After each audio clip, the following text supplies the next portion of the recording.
Hey guys, welcome to the stream. Hello. How are you ladies doing? Make sure to like this video. We are going to get into it today. Guys, we're going to get into it today, right? Why are we going to get into it today? Can you guys hear me?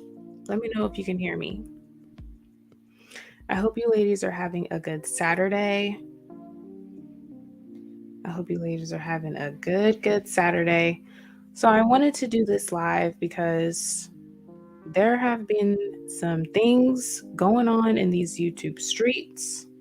People that keep talking about about us, about women, they cannot read. Okay, I can be heard. They cannot read. And I'm going to prove to you guys what they're missing out on when they don't read. I have two important documents to show you. One document that I'm going to show you guys is going to explain and prove, will really prove, that Black women have been beautiful before slavery even started, and they were very much so attractive to other groups of men that were rich, and that these Black women were also very noble. So I'm going to show you guys a story, a book written by a non-Black man who thought that Black women were incredibly beautiful before slavery. Well, maybe, I don't know, it was the book was written in the 1600s. So we're going to read, he wrote about a lot of stuff, but when he wrote particularly a few pages about a Black woman and Black women in general. So we're going to go over that. And then the second thing I want to show you guys is something else that the men in the manosphere always bring up, but they don't read up on, and that is the Moynihan report. But it's like 50 pages long, so we're not going to go over the whole thing, but there's just about 2 to 3 pages that I want to share with you guys to kind of debunk a lot of the things that they are saying about Black women in the manosphere. So I'm going to share my screen to show you guys the first part, which is the history part. Because I was reading this a little bit. It's kind of hard to read, guys, because it was literally written in the early 1600s, but it's made very clear once you get into it. Let me share this. Where is this? Okay, I know my place. It's an entire book, but it's only a certain page that I want to share and actually show y'all. Okay, hold on a minute. Let me show you guys this. We're going to talk about this because one thing that a lot of the men on here want to say about Black women is that we are not desirable, that other races of men don't find us attractive, that we're the least attractive, and all this data, these statistics that they want to bring out, right? Well, I'm going to show you guys a story a book really, written in the early 1600s by a rich white man, and how he describes and how his fellow explorers described seeing Black women and being around one for the first time. So I'm going to show this to you guys. By the way, there's plenty of stories like this. There's plenty of stories like this in the first place. Hold on, let me share my screen. What's happening here? Oh.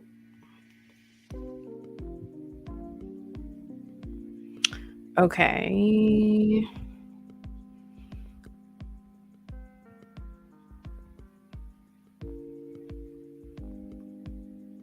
All right, guys. Can you see this? Let me kind of zoom out.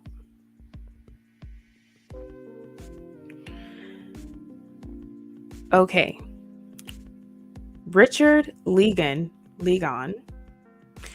lived in Barbados for about a few years. He lost a lot of money in England during one of the wars, but whatever. He ended up going to Barbados, spending some years there, and he wrote a history of the island of Barbados. Now this is the original text, and this was published in 1657. If you can see this down here, right?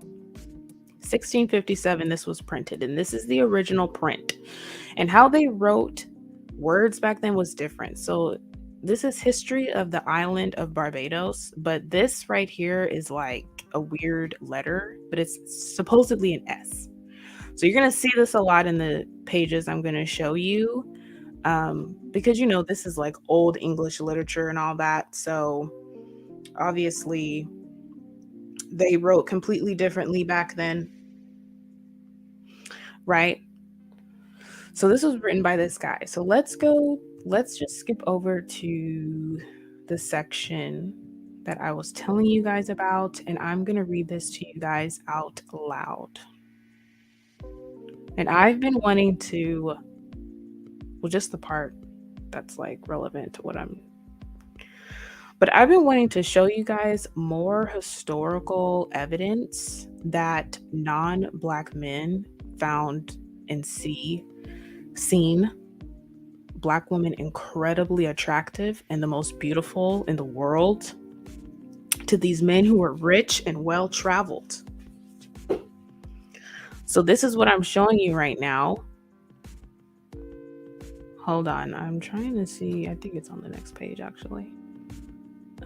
Okay. So it's kind of a lot, and the words are like really mumbo jumbo, but I'm going to also translate because I was reading it earlier to get a better understanding of what's going on. So for ladies just coming in, make sure to like the video. I am going over two things today. I am showing you this book right now. It was written by a white man from the mid 1600s, and he talks about his time in Barbados, and he wrote a story about the most beautiful Black woman he's ever seen, and he is describing it in these next few pages I'm going to show you, and how he was in such desire for her and amazed by her beauty and was courting her and wanting to impress her, and he was rich, right? The men in this space deny that non-Black men with money and resources, they don't think they want you. I'm here to tell you that they have been wanting you before you even came to this country. Okay, I'm proving that to you right now. I'll post the link to this PDF so you can read the whole book if you want after this live. This book was written in the mid 1600s of a man who was in Barbados talking about this. And then the second piece of the second document I'm going to show you guys is just a little bit of the Moynihan report, because that is another thing they love to use and blame Black women for, right? But the Moynihan report is 55 pages long. I'll link that too, and I'm not going to read the whole thing, but there are just 2 to 3 pages at least in it that I think are really, really important that we should look at. And it will debunk a lot of the things that are said. So I'll start off though with this piece because this is a little bit more fun to read. Okay, so this white man was at dinner with some noblemen of Barbados of this time during the 1600s. So I'm just going to start off by reading by the part when the Black woman comes in. Okay. Dinner being ended, blah, blah, blah. A Negro of the greatest beauty and majesty together that I ever saw in one woman. Her stature large and excellently shaped, well-favored, full-eyed, and admirably. There's some words, guys, I can't even read. Remember, this was written hundreds of years ago, and the writings are completely different. So I'm really trying. Okay, and admirably great. She wore on her head a roll of green triphthys striped with white and Philomart something. So right now he is describing her looks. Okay, if I read more, I don't know even if you guys can see this clearly, right? I'm gonna try to zoom in so you guys can at least try to follow along. Okay. This is... All right, so this white man is at dinner, and in walks a very beautiful black woman who has an amazing figure. He says her stature large and excellently shaped, well favored, full eyed, and admirably graced. She wore on her head a roll of green taffety. I don't know what that means. Script with white and filamart made up in manner of a turban. So she has a turban on her head. And over that slight veil, so on top of her turban, she's wearing a veil, which she took off at pleasure. On her body next, her linen, a petticoat of orange, tawny, and sky color. So she had an orange petticoat on, sky colored, so a bluish color type of thing going on, not done with straight stripes, but waved. And upon that, a mantle of purple silk, engraved with straw color. So she was wearing silk as well.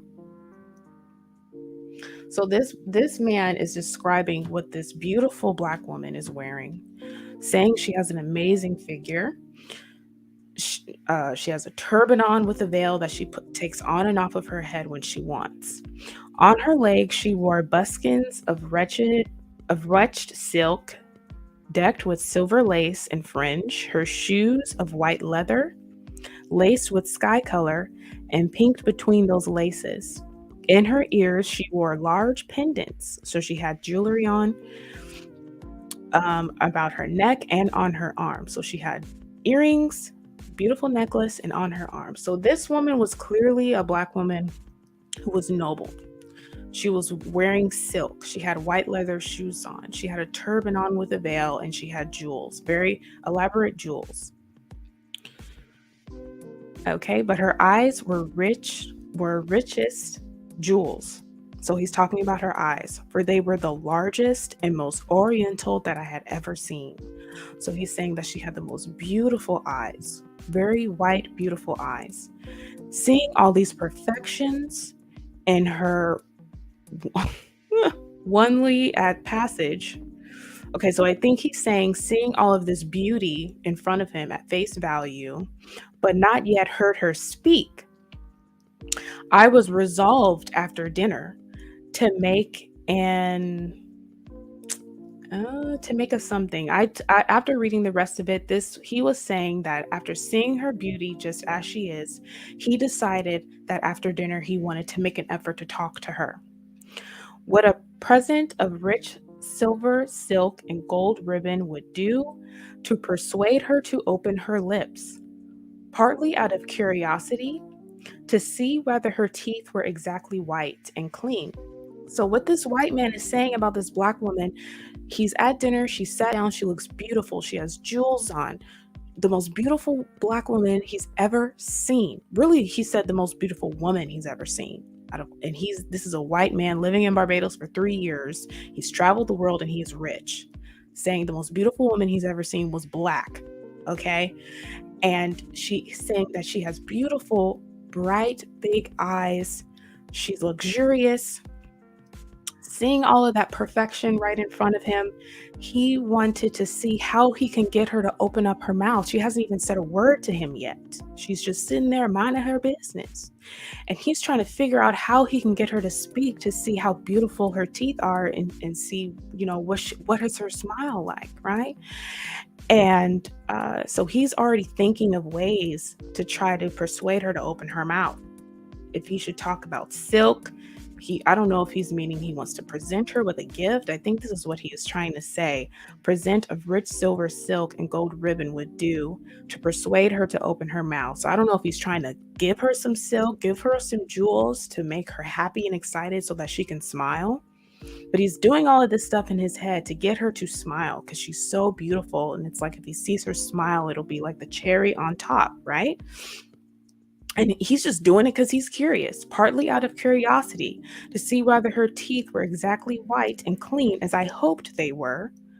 For it is general opinion that all Negroes have white teeth, but that is common error. So what he is saying is that people think that because Black people have dark skin, that they assume their teeth are going to look so beautifully white in contrast to their skin color. But this white man has been living in Barbados, and he is saying that is not true, that a lot of people there have horrible looking teeth and they're not white. But he's trying to see if that is true for this woman in front of him as well. So, and then he says, being so near together, being next to each other, they get off on another with the greater advantage. But look, oh my gosh, I don't even know what that means. But look near to them, and you shall find those teeth, which at a difference appeared rarely white, are yellow and foul. Okay, so he's just saying that what I just said. Like, people think Black people have super white teeth, but if you really get up close, they're not very good in this time, which is typical. A lot of people had horrible oral hygiene. It's this early 1600s. This knowledge wrought this curiosity in me. Basically, once he thought about this, he figured, oh, maybe her teeth are not good either. But it was not the main end of my inquiry. So basically he's saying even if she had not good teeth, he still would want to talk to her. For there was now but one thing more to get her off, in my opinion, the rarest Black woman that I had ever seen. So in his opinion, he is saying this is the most beautiful Black woman he's ever seen, whether she got good teeth or not. And that was her language. So graceful, delivery of that. So he's saying that she was very articulate, which was to unite and confirm a perfection in all the rest. So her articulation confirmed that she was an amazing woman, even confirmed it even more to him. And to that end, I took a gentleman that spoke good Spanish with me and awaited her coming out, which was with far greater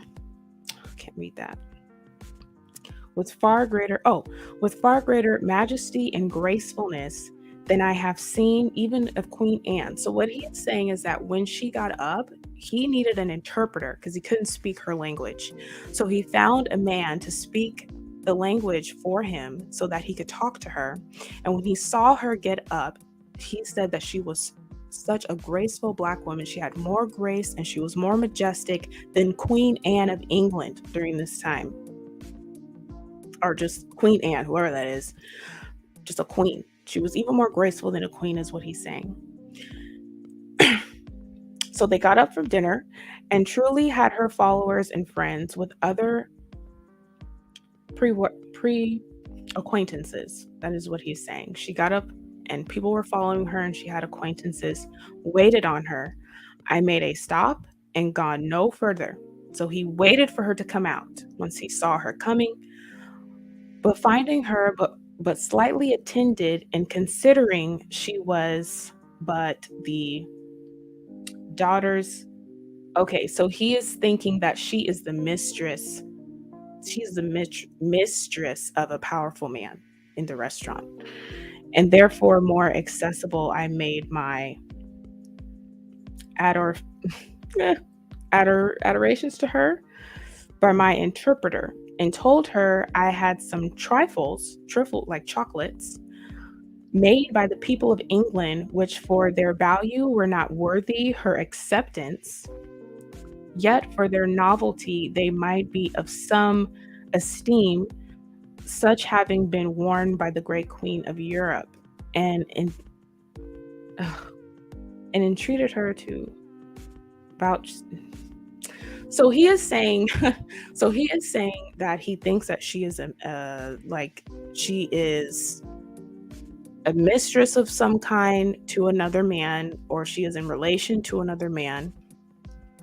And I think he is saying that he still wanted to talk to her even then, and that he had a gift for her. And guys, remember, he still has not seen her smile. So he's doing all of this planning just to see her smile, just to see that. He thinks that she doesn't have good teeth because other Black people in Barbados didn't. So he assumed it for her. But he said, even if she doesn't have good teeth, she's still the most beautiful woman I've ever seen. And I'm still going to want to be involved and talk to her. Right? Okay. So that's what's going on so far. And then, so where was I? Okay, so he has something that he wants to present to her that was even used or worn by the Queen of Europe, and he wants to give it to her to impress her. She, which much, she with much gravity and reserve, opened the paper, but when she looked on them, the colors pleased her. So she put her gravity, which means when they say it in this, she put her gravity, it means that she moved, or it made her want to do something, into the loveliest smile that I've ever seen. So he finally gave her this gift, or presented her with something that he said is used or was worn by the Queen of Europe. Right? This rich white man from 1600s saw the most beautiful woman in the world, and she was Black. And he spent all this time telling us about her amazingness, her gracefulness, how she's even more majestic than the queen. And he needs to talk to her, and he just wants to see her smile. She hasn't said a word to him, but she can't, they don't speak the same language. So he even seeks out an interpreter to assist him in trying to talk to her. And he believes that she is in relation to a nobleman.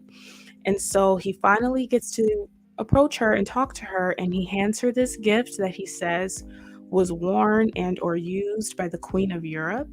And she saw it, and she was pleased by it. She smiled. And then he says, but when she looked on them, the colors pleased her. So she put her gravity into the loveliest smile that I have ever seen. Put her gravity into the love, so she just smiled. That's all that means. And then showed her rows of pearls, so clean, white, orient, and well shaped, as Neptune's court was never paved with such as the I can't read that. Such as the something to show whether was whiter or more oriented. Those are the whites of her eyes. She turned them up and gave me such a look as was a sufficient return for a far greater present. And with all something, I would think of somewhat wherein she might pleasure me. And I should something her both ready and willing. And so with a graceful bow of her neck, she took her way towards her own house, which was not above a stone's cast from the Padres. Other addresses were not to be made without the silk-like of the Padre, for they're as jealous of their mistresses as the Italians of their wives. So basically, this white man, for you ladies that are just coming in, let me give you a refresh. I am reading a book written in the mid 1600s of a rich white man who traveled to Barbados for a few years, and he's talking about his experience there.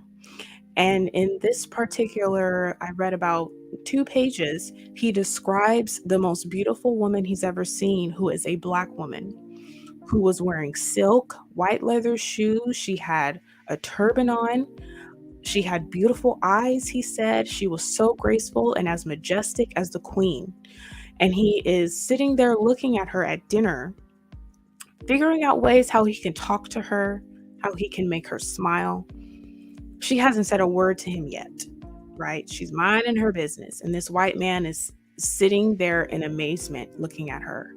So he finds an interpreter because I don't know where they're at in Barbados. I don't know the history of languages spoken there, but this woman in particular speaks Spanish and he doesn't speak Spanish.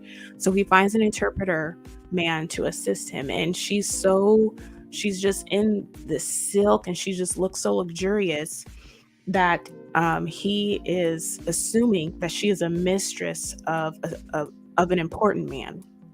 But he doesn't care. He wants to talk to her anyway, right? So he finds her when she goes outside. He hands her a gift or presents her with something that he says the Queen of Europe uses. And she is pleased with it. And so she smiles, takes a bow, and then she goes back home. She still hasn't even spoken to him. But he did all of this because he just wanted to see her smile. He just wanted to see her smile. And so he gave her a gift. Didn't even know her, never seen her before.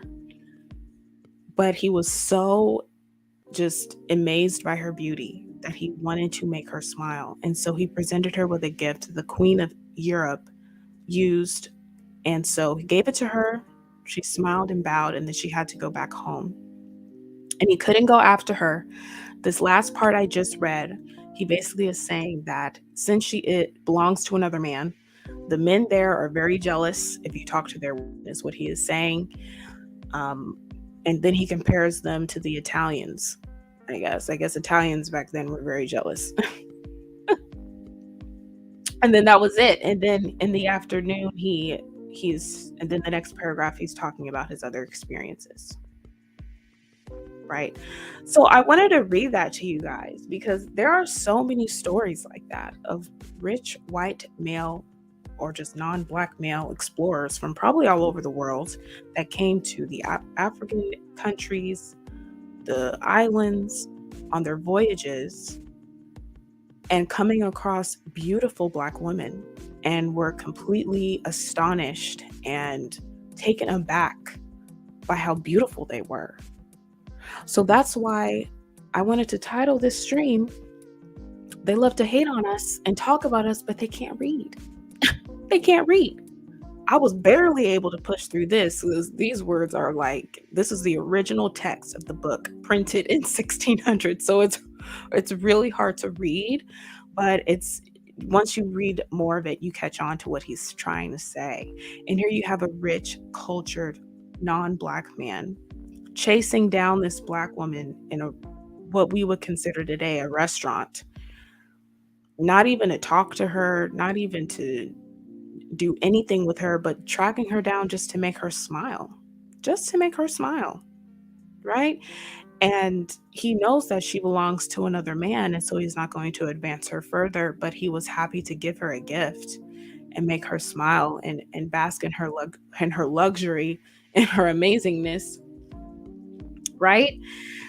So I wanted to show that to you guys because this is historical evidence that black women have always been desired and idolized and that we have always our natural beauty has always been something that is astonishing to men of other cultures, right?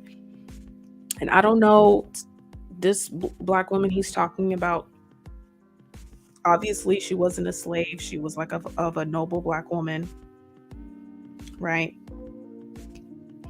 But he said that she was beautiful. She had the most beautiful eyes, that she was more majestic than the queen, right?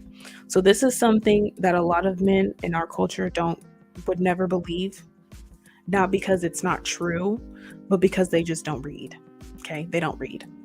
And I'm a reader and I love history. So I'm always willing to pull up these documents, right? If you guys want to read this for yourself, that's the only part of that I found so far of this man's interaction with a black woman, but I'm sure if I read more of it, there'd be more things. But it's by Richard Legan, and he wrote an entire history of the island of Barbados, and that is what he had to say about a black woman. while he was there. And he said that she was the most beautiful woman he's ever seen, with the most beautiful smile, with the most beautiful eyes. And she was so graceful and well-mannered and articulate, even more so than a queen. And that's what he had to say. And I just wanted to show you guys that there is historical evidence of men of other cultures and races that have traveled the world and seen so much and still deemed women that look like you the most beautiful woman ever. Okay, ever. Okay. So you guys can read more about this. You guys can read more about this man here. The book is, in general, his perspective of the history of Barbados from the mid 1600s. 1657, this book was printed and published. All right. So the second thing I wanted to show you guys is the Moynihan report.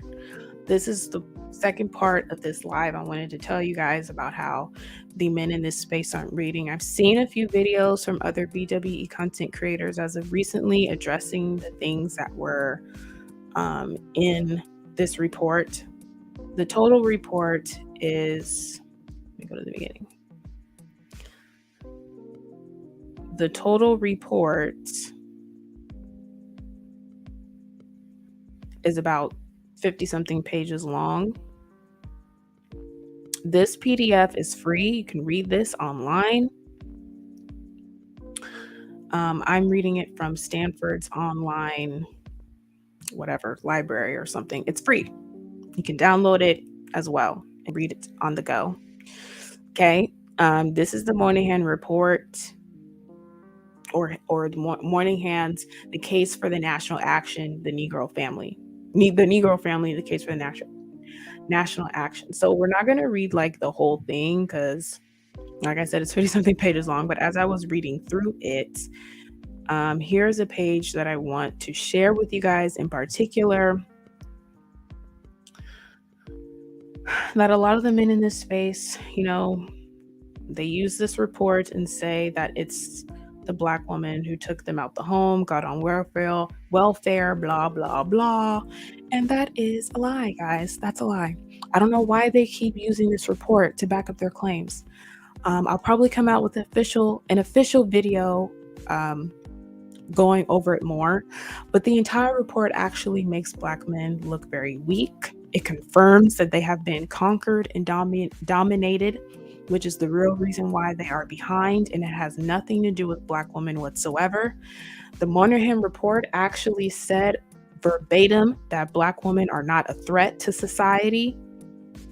And that is why we have been able as Black women to excel in careers and whatever we want to do. That is in this report. Okay. I think I'm on the part of the report that talks about employment and education. It's so many things that they came up with in this report, right?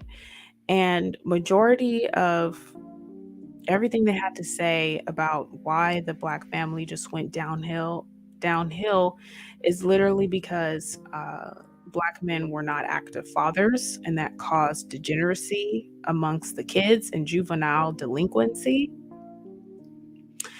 And that just led to everything going downhill for decades.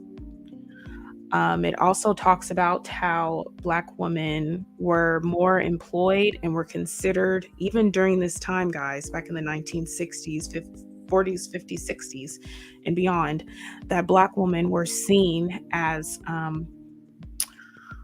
more of a better option for white people to hire and work and give more jobs to them and give them more money, simply because Black women chose to involve themselves in careers that were going to take off, or in fields that were going to take off, right? So it's equivalent to today, Black women choosing to all go into tech, because tech is about to take off. It almost is, but it really is later on. So many young Black girls are trying to have more tech jobs, and a lot of people, really, I'm seeing a lot of people want to get into tech.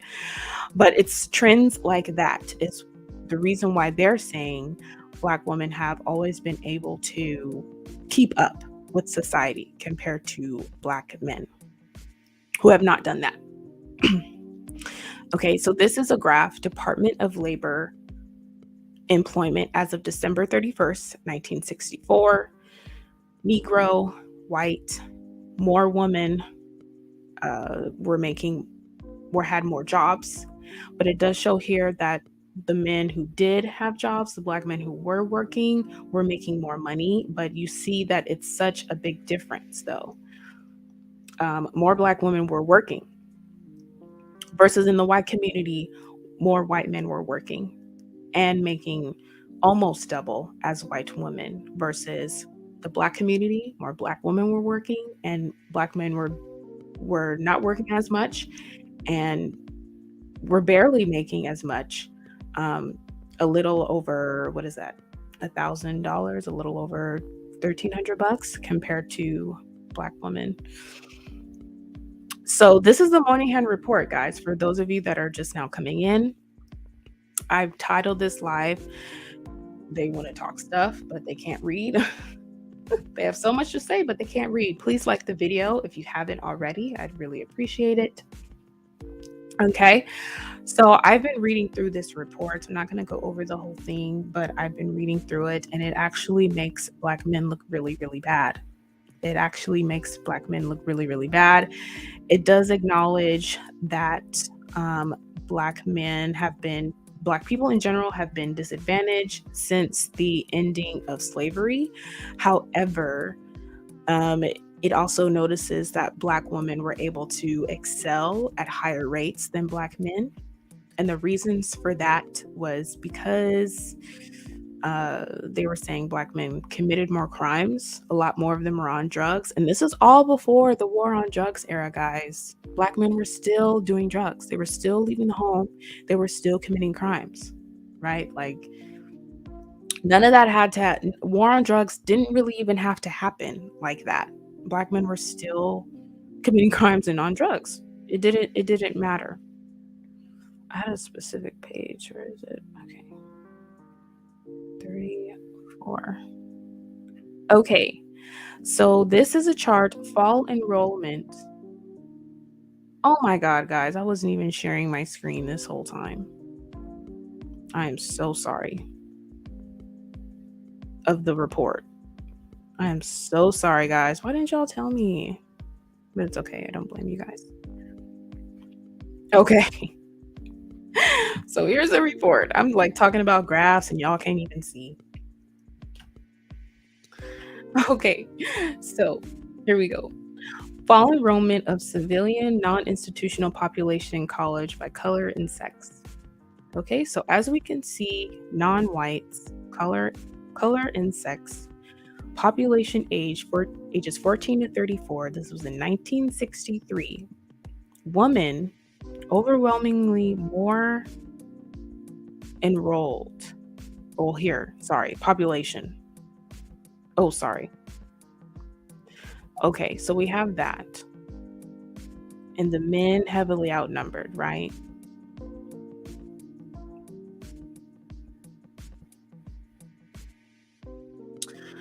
Okay, so here it says the President's Committee on Equal Employment Opportunity making a preliminary report on employment in 1964 of over 16,000 companies with nearly 5 million employees revealed this pattern with dramatic emphasis. In this workforce, Negro males outnumber Negro females by a ratio of 4-1. Yet, Negro males represent only 1.2% of all males in white-collar occupations, while Negro females represent 3.1% of the total female white-collar workforce. Negro males represent 1.1%. Can you guys read that? Of all male professions.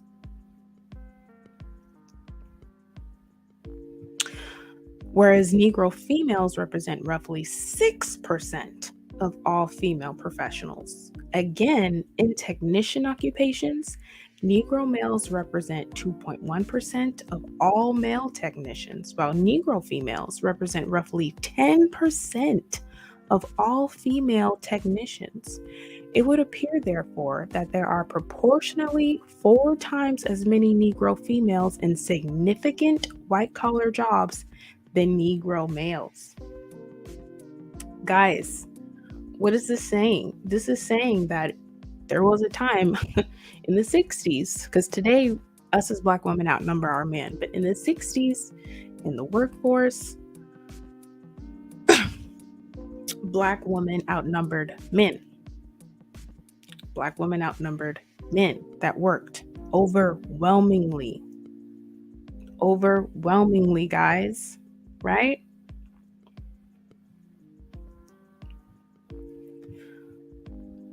Overwhelmingly. This report shows a lot of favor to Black women, actually. Whitney Young, I don't know who that is, probably a white person. She says, historically, in the matriarchal Negro society, mothers made sure that if one of their children had a chance for higher education, the daughter was the one to pursue it. The daughter, guys.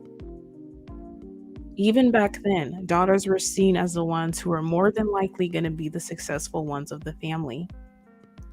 The effect on family functioning and role performance of this historical experience, economic deprivation, is what you might predict.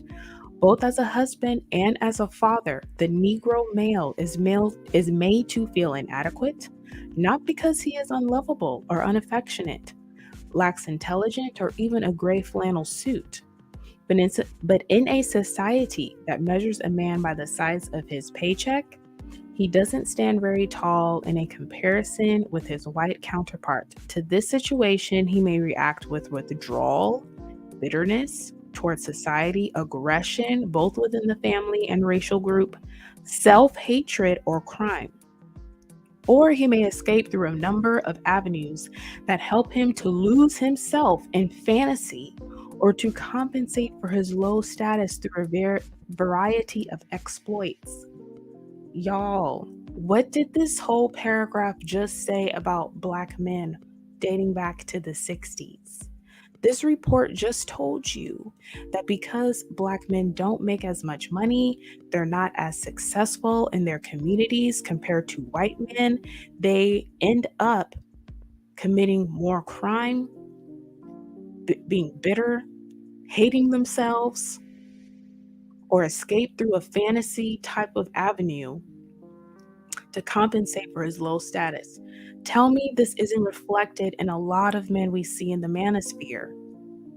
A lot of Black men we see in the manosphere. Tell me this isn't reflected within them, these character traits. And this was noted back in the 60s. This was noted back in the 60s, guys.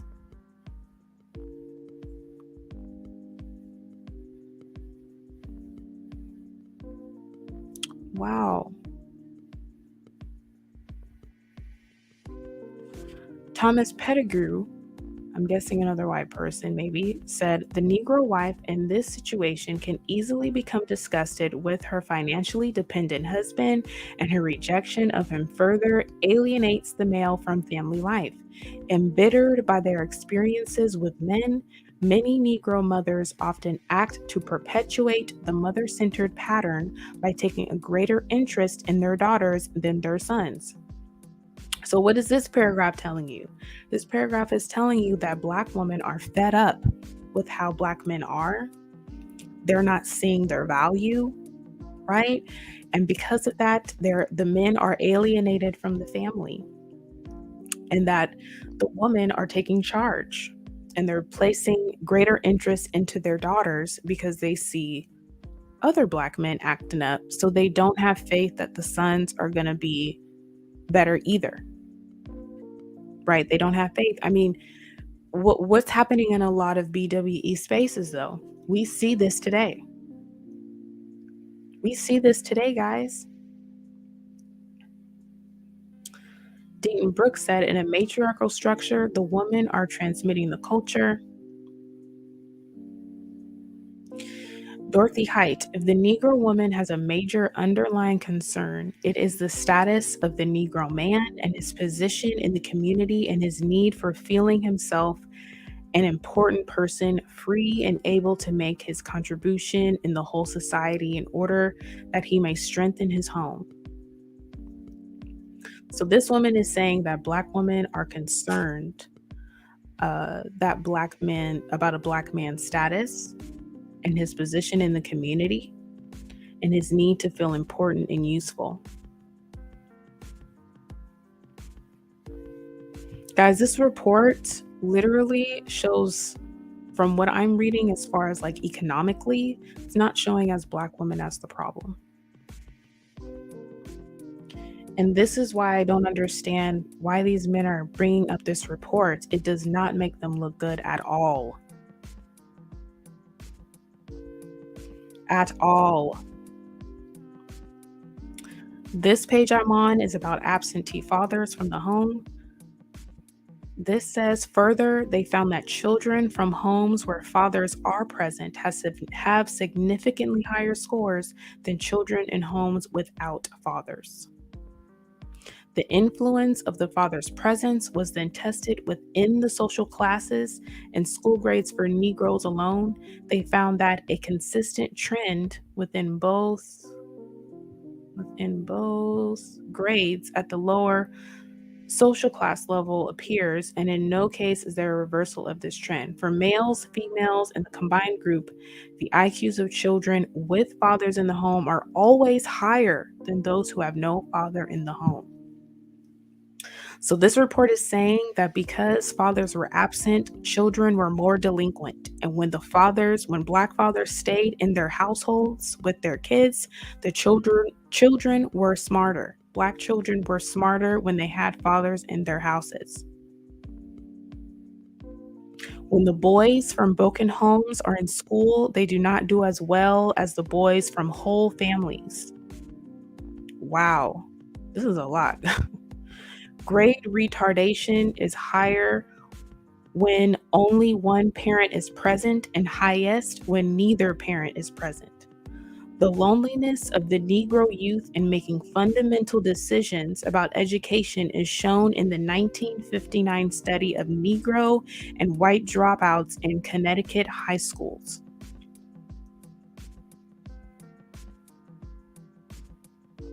Only 29% of the Negro male dropouts discussed their decision to drop out of school with their fathers, compared with 65% of the white males. 38% of the Negro males were from broken homes. In fact, 26% of the Negro males did not discuss this major decision in their lives with anyone at all, compared with only 8% of white males who didn't discuss dropping out of school with anybody. Guys, this report is honestly pretty important to read. Like, at first I thought it was just a joke. I wouldn't say a joke, but this report was a big manosphere reference, and I was really turned off into reading it. But after I finally opened it up and then seen that a lot of other BWE content creators, as of recently, are finally reading it for themselves. Everyone, I guess, is apparently reading it for themselves. It actually makes Black men look horrible in terms of economics. What do you guys think about this? What do you guys think about this? There was another part.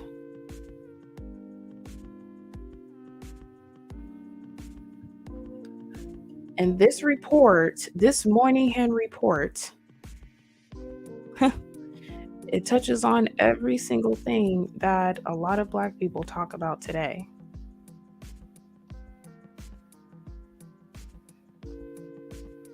So let's go to the chapter 3, Roots of the Problem. Let's see that, because I was reading a little bit about that. Page 15.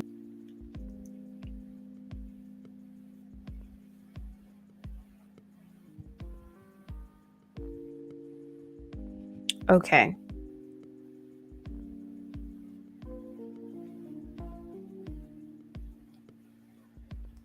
Yeah, okay, so now this report is touching on slavery. Let's briefly just go through this. The roots of the problem, slavery. Now, when I was reading through this, one thing I found interesting, well, not interesting, one thing I just didn't know was this part right here. You guys can see. More important, American slavery was also awful in its effects. If we compared the present situation of the American Negro with that of, let us say, Brazilian Negroes, who were slaves 20 years longer than American slaves, I actually didn't know that. We begin to suspect that the differences are the result of very different patterns of slavery. Today, the Brazilian Negroes are Brazilians. Though most are poor and do the hard and dirty work of the country, as Negroes do in the United States, they are not cut off from society. They reach into its highest strata, merging there in smaller and smaller numbers. It is true, but with complete acceptance, with other Brazilians of all kinds. The relations between Negroes and whites in Brazil show nothing of the mass irrationality that prevails in this country. So basically, Black Brazilians are treated better than Black Americans after slavery, even though slavery lasted longer in Brazil than it did here in the US. Okay, so the Reconstruction. With the emancipation of the slaves, the Negro American family began to form in the United States on a widespread scale. But it did so in an atmosphere markedly different from that which has produced the white American family. The Negro was given liberty, but not equality. Life remained hazardous and marginal. Of the greatest importance, the Negro male, particularly in the South, became an object of intense hostility, an attitude unquestionably based in some measure on fear. So, this is claiming that white people in the South were scared of Black men, which is why they went through so much hostility. When Jim Crow made its appearance towards the end of the 19th century, it may be speculated that it was the Negro male who was most humiliated. Thereby, the male was more likely to use public facilities, which rapidly became segregated once the process began. And just as important, segregation and the submissiveness it exacts is surely more destructive to the male than to the female personality. Keeping the Negro, quote unquote, in his place can be translated as keeping the Negro male in his place. The female was not a threat to anyone. Wow. So what that paragraph just told you was Black women were not threatening to society at all. That segregation, which rapidly became segregated once the process began. The male was more likely to use public facilities. So what I am thinking is that, was it when Black men started using public restrooms, they started segregation? Black men specifically, right? And this paragraph said something else too. When Jim Crow made its appearance towards the end of the 19th century, it may be speculated that it was the Negro male who was most humiliated. Thereby, the male was more likely to use public facilities, keep the Negro in his place. Where was it? And just as important, segregation and the submissiveness it exacts is surely more destructive to the male than to the female. So what I got from that was Black men being submissive was very, very bad for them during this time, right? Remember when Kanye West made a comment that was like really a lot of people hated, and he basically said that slavery was a choice, right?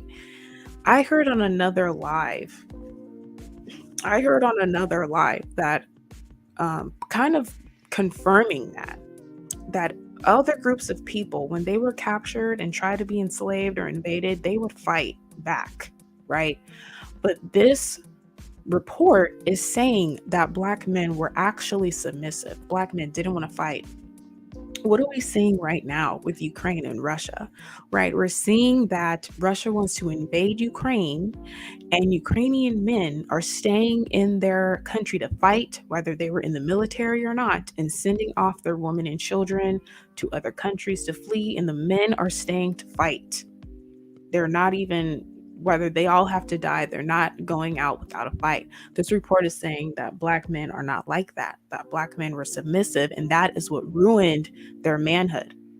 That is what took away the dominant image that they could have had if they were to fight back, or at least just weren't so submissive. Unquestionably, these events worked against the emergence of a strong father figure. The very essence of the male animal, from the bantam rooster to the four-star general, is to strut. Indeed, in 19th century America, a particular type of exaggerated male boastfulness became almost a national style. Not for the Negro male. The sassy N-word was lynched. In this situation, the Negro family made but little progress toward the middle-class pattern of the present time. Margaret Mead has pointed out that while in every known human society, everywhere in the world, the young male learns that when he grows up, one of the things which he must do in order to be a full member of society is to provide food for some female and her young.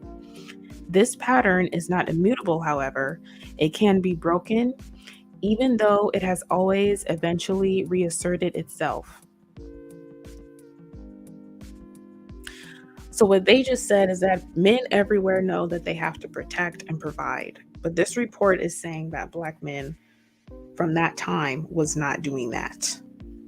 Either they didn't have the opportunity to, they didn't want to, they were just submissive to Jim Crow law, they didn't shake the table, they followed the laws that white men had set without a fight. They just followed. Black women were not a threat to society at all. At all, guys. We literally just read that from the time we was freed as slaves. Black women were not seen as a threat to society. And I showed you guys later on, more in the report a little earlier, that Black women were more employed than the men, like almost twice as much, like 10%, it said, right? And Black men were like at 2% in certain fields.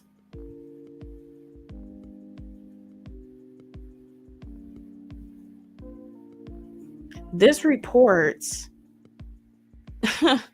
I don't know why the men in this space are parading around this report. This report makes them look weak, dominated, conquered, submissive, criminals, delinquent. And usually, in a lot of the pieces of this report, it points back to that being the reason why Black men aren't successful, and the community at large are not successful. Am I missing something, guys? Am I missing something here, or am I reading this right?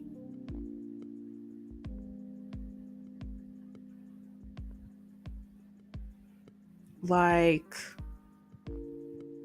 I don't know why they keep talking about this report. They've yet to read it. Guys, they've yet to read it, but they have so much to say.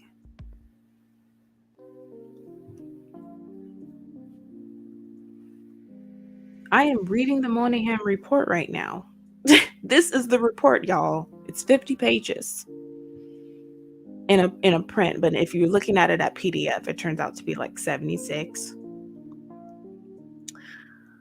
But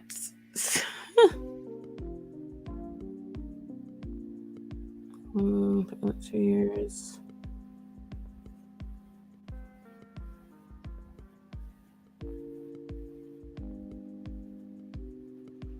Yeah, guys, man, I don't know why they talk about this report. They look horrible in this report. It proves that the reason why we are where we're at is because of the Black male. either things he chose to do or he didn't choose to do, whatever. But at some point, historically, a Black man chose to not do something, which started a cycle of complete craziness.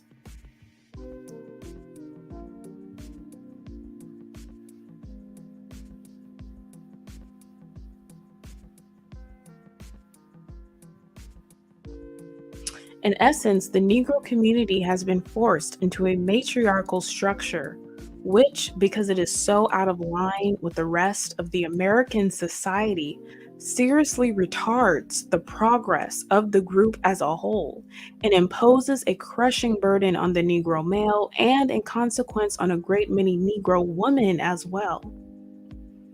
Wow, guys. So because the Negro community, the Black community is so matriarchal is the reason why we are downhill, but it's only like that because we live in a patriarchy. So if you have one community that's completely different than everyone else, of course, it's going to be bound to fail, and it's a lot of pressure on the Black men and us as women because we now have to lead and pretty much deal with everything.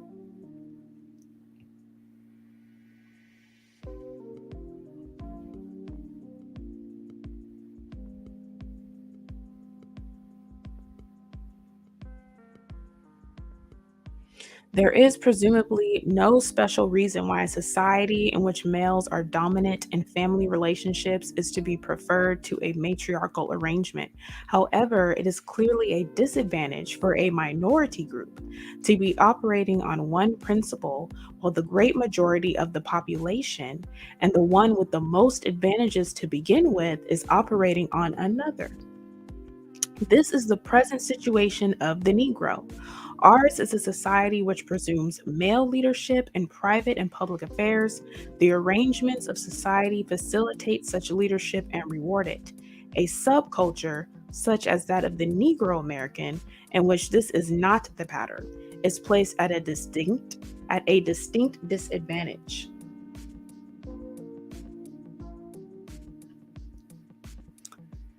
Wow.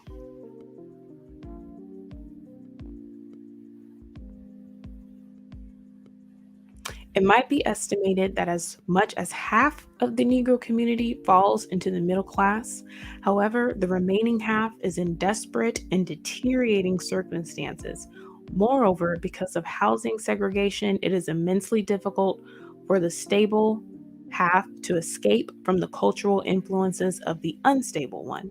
The children of middle class Negroes often as not must grow up. It's kind of cut off. Often must grow up next to the slums, an experience almost unknown to white middle class children. They are therefore constantly exposed to the pathology of the disturbed group and constantly in danger of being drawn into it. It is for this reason that the propositions put forth in this study may be thought of as having a more or less general application. So, this entire report, man, woof, it's a lot. It's a lot here. And this was all in the 60s. It just said that even when Black people become middle class, because of the redlining or just, whatever, those middle class people not being able to stay away from unstable Black people, they can still get sucked into that unstableness anyway, especially the kids from going to school with crazy kids and delinquent kids. The kids who actually aren't delinquent can become delinquent by association. Okay, here we go into the matriarchy part. A fundamental fact of Negro American family life is the often reversed roles of husband and wife. Robert O. Blood Jr. and Donald M. Wolf, in a study of Detroit families, note that Negro husbands have unusually low power. And while this is characteristic of all low income families, the pattern pervades the Negro social structure. The cumulative result of discrimination in jobs, the segregated housing, and the poor schooling of Negro men. In 44% of the Negro families studied, the wife was dominant, as against 20% of white wives, whereas the majority of white families are equalitarian. The largest percentage of Negro families are dominated by the wife. The matriarchal pattern of so many Negro families reinforces itself over the generations. This process begins with education. Although the gap appears to be closing at the moment, for a long while, Negro females were better educated than Negro males, and this remains true today for the Negro population as a whole. So they talking about the education gap is closing, but this is written in the 60s, guys. So fast forward to today, has that education gap closed, y'all?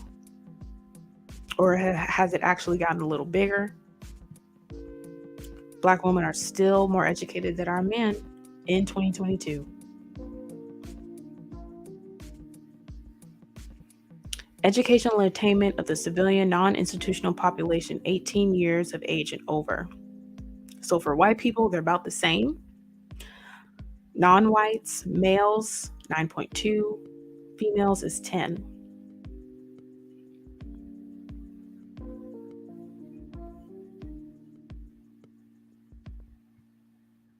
This is very interesting.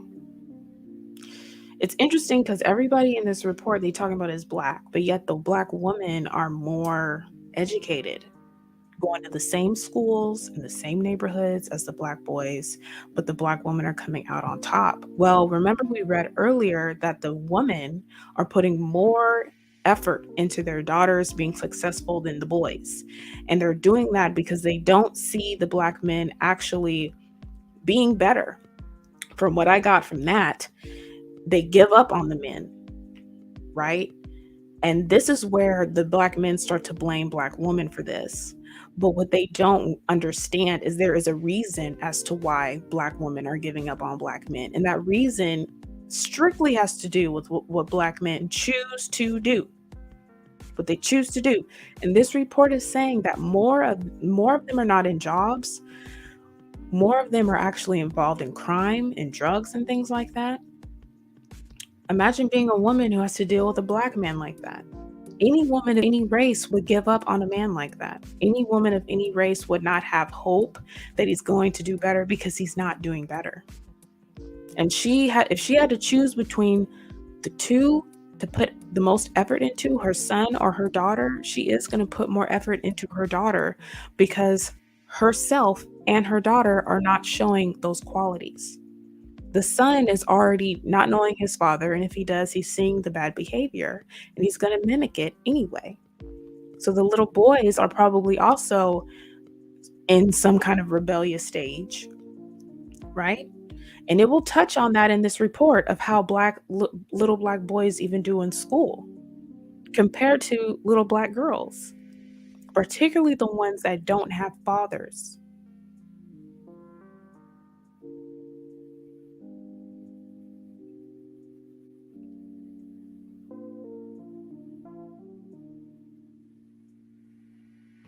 Like this report, so far, what I'm reading is that it's blaming everything on black men. And it's just explaining how black women are getting through it.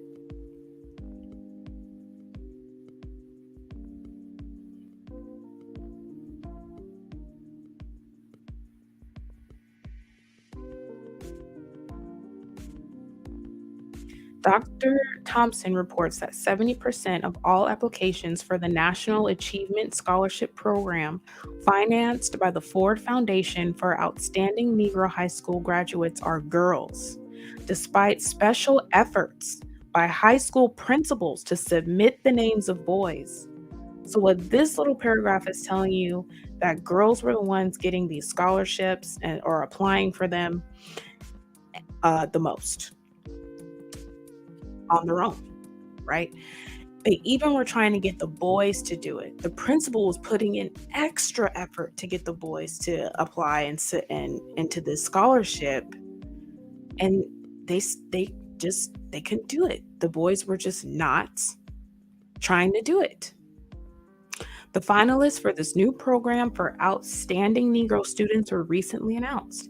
Based on an inspection of the names, only about 43% of all the 639 finalists were male.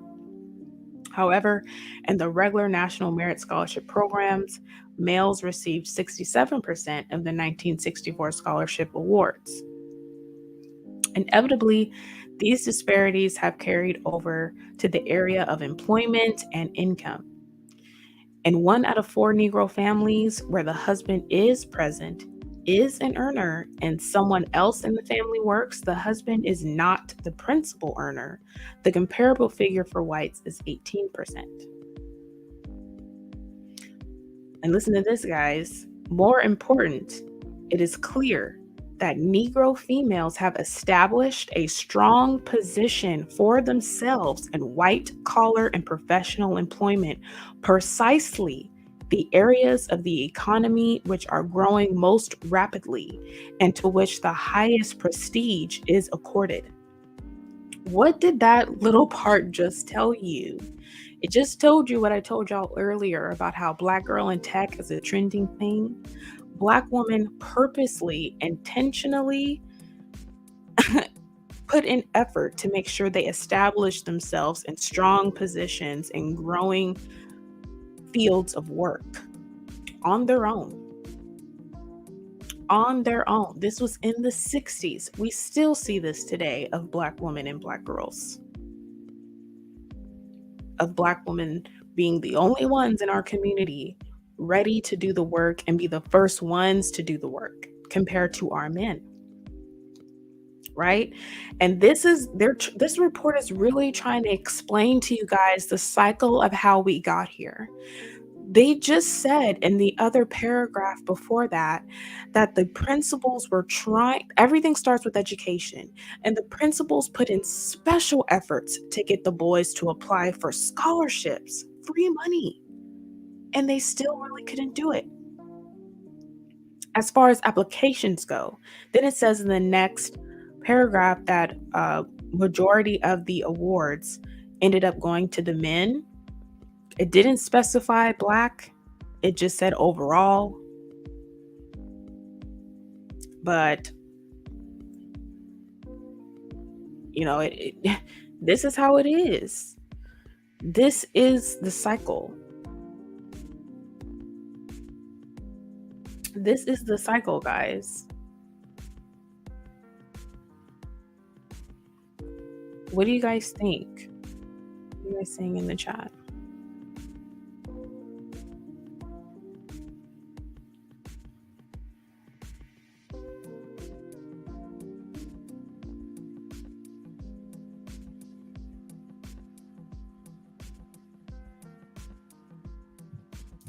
Mark C. Hey, for such your money, I will make you a mod.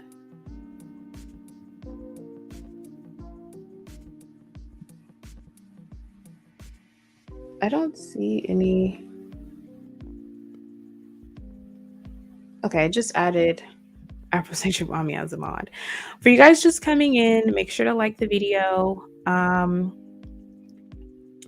No big surprises. Yeah, this isn't a big surprise, guys. This isn't a big surprise. For those of you that are coming in, I have read one document and now I'm reading the next one. The first document I read was a historical book about a white man praising the beauty of a Black woman he saw in Barbados while being there. And now he was so mesmerized by her beauty, he called her the most beautiful woman he's ever seen, and he was trying to make her smile, so he kind of chased her down after dinner to get her a gift to impress her, to make her smile, and then he left because she was a mistress to another man.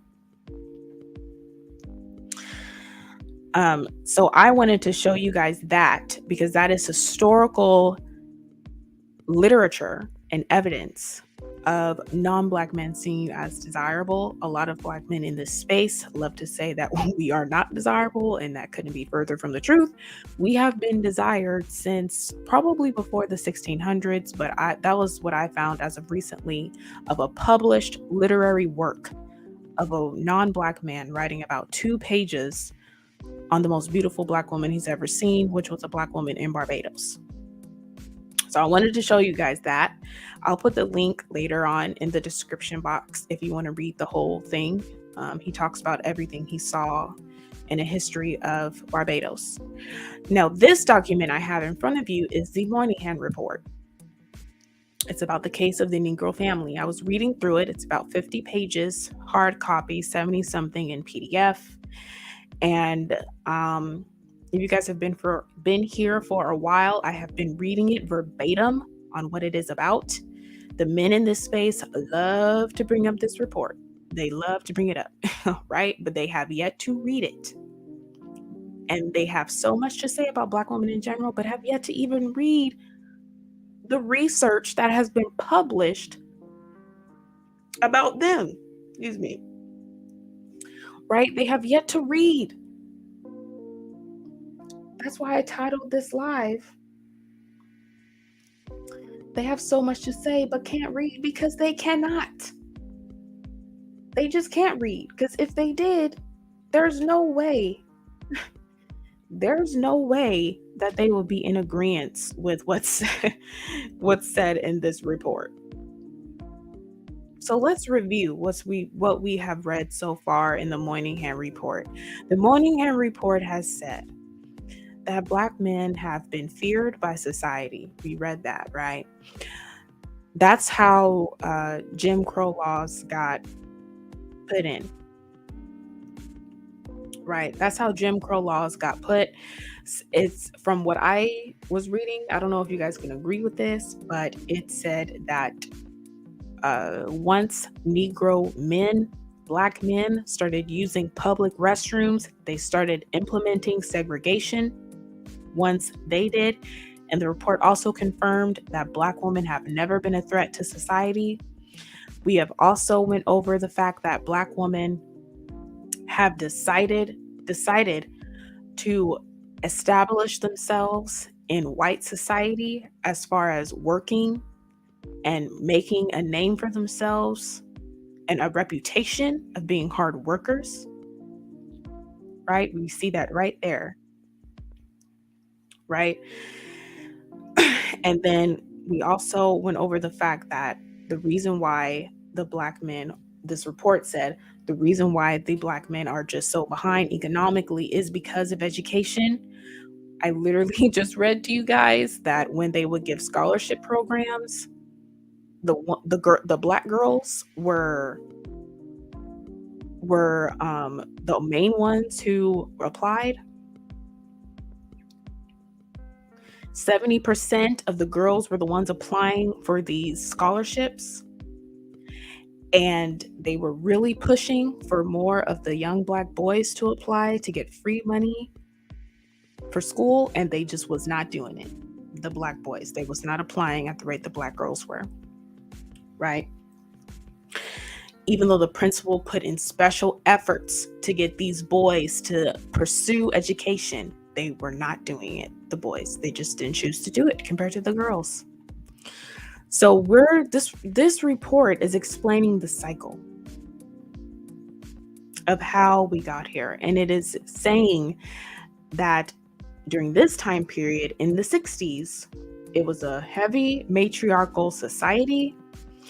And it was matriarchal because more Black women were working, more Black women were staying in school and graduating, and more Black women were establishing themselves in professional white societies to get jobs at a rate of, what did it say, like 10%, and the Black males rate was like 2.1% in the workforce.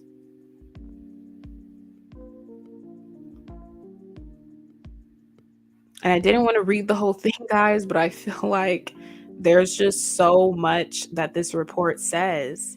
And I am just shocked that the men in the Black men in the manosphere continue to bring up this report. And the report literally basically says that the little Black boys and Black men grow up to be delinquent and or degenerate. I mean, that is what we have read so far. That is what it all leads up to. Even when special efforts were put in place to raise the little Black boys up, they still were not having it. So all of this, the white man held us down. The report did confirm that laws were placed to limit black men's access to things, but when opportunities were given to uplift black men, they still didn't want to take it, particularly when it comes to education.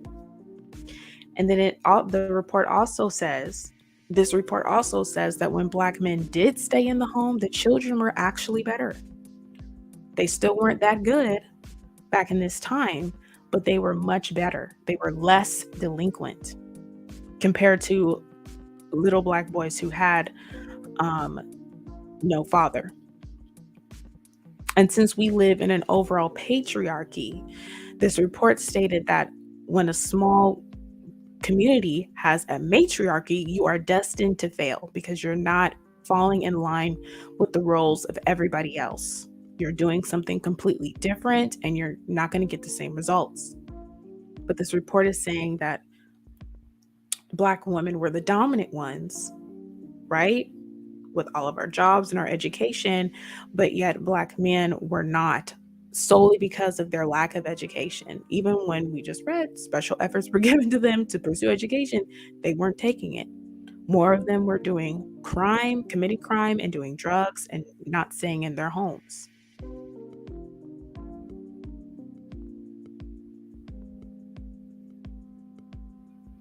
Like this report, it says a lot. And because it says a lot is why I don't understand why in the heck these men are bringing this up. Like they clearly don't read. They don't read, guys. If they read this, they would not bring this report up at all. Instead, they would be talking about how they can disprove it, how they can excel and be better men. I'm going to try to find the part where they're talking about black women on welfare and all that other crap.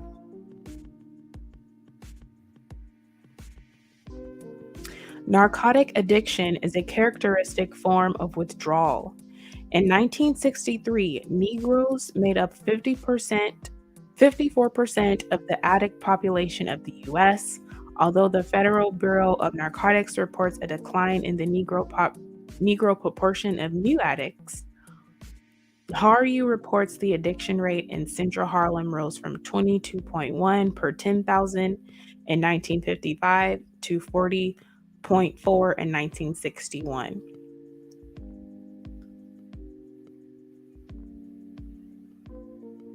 So remember I said earlier, guys, that the war on drugs era didn't even really have to happen. Black men have been on drugs since like the 50s, probably even before that. The report just said that. This report was written before that war on drug stuff really took off, which was what, like in the 80s, right? This report was published in the 60s and they was talking about all the drugs black men were doing.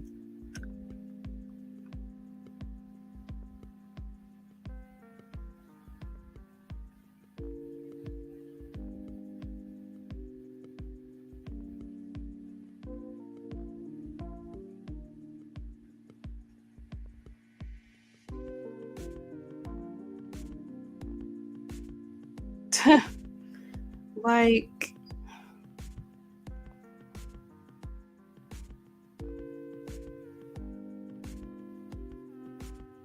the only religious movement that appears to have enlisted a considerable number of lower class Negro males in northern cities of late is that of the Black Muslims, a movement based on total rejection of white society, even though it emulates whites more. That is what I have heard. I have heard that Black people that are Muslim, Nation of Islam, have a completely, like, their mindset is really towards building. That is what I've heard. I'm not a Black Muslim. I don't know any personally, but that is just what I have heard. And that they don't, yeah, I could see that. A movement based on total rejection of white society, even though it emulates whites, meaning they did not want any white people involved, these Black Muslims, but they wanted to copy white society's structure of and way of living. which is only right because we live in a patriarchy. So you do have to fall in line with what everybody is doing, Asians, Latinos, whatever. And if they're all following the same structure, it is better off if you do too. Or else, you're going to get some different results, which is what this report is saying. The object of this study has been to define a problem rather than propose solutions to it. We have kept within these confines for 3 reasons.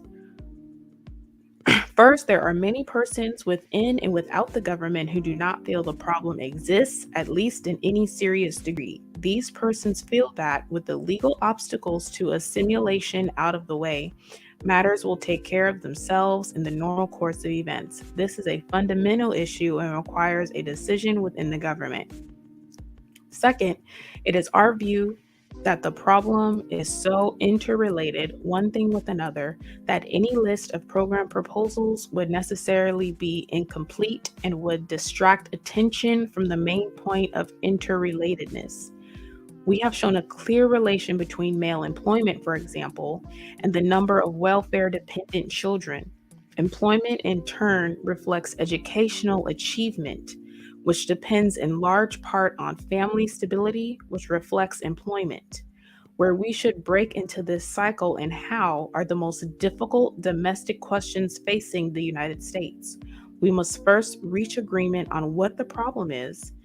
Then we will know what questions must be answered. Okay. So what this paragraph is telling you, so what the 2 paragraphs said, the first paragraph said that some people don't even believe there's any major issues. Some people just don't even think things are that bad in the Black community. They just, they don't believe the data, the facts, and the statistics, and they just think things will just correct themselves as time goes on. We don't really need to do anything. The second paragraph is telling you that there is a cycle that needs to be broken, and it starts with education, because having education during this period of time was how you can get a job. And if Black men, the little Black boys in school, are not accepting or trying to apply for scholarships compared to the Black girls, which was at a rate of 70%, little Black boys at a rate of 30%, that is going to hinder them getting education, which is going to hinder them from getting jobs, which is going to hinder them from keeping their families together and result in them doing drugs and committing crimes. Also, the fact that the fathers aren't even in the homes in general is a big reason why the Black boys are not even serious about school and having jobs one day and being productive citizens of society, because they don't have that strong male figure. But this is a cycle. For every Black man that grew up without a father, most likely he will create a home and not be a father in that one either. This is a cycle. And this cycle started, it went back, to slavery. This cycle started all the way back then when Black men were seen and feared by white people. And once Black men started using public facilities, they created segregation.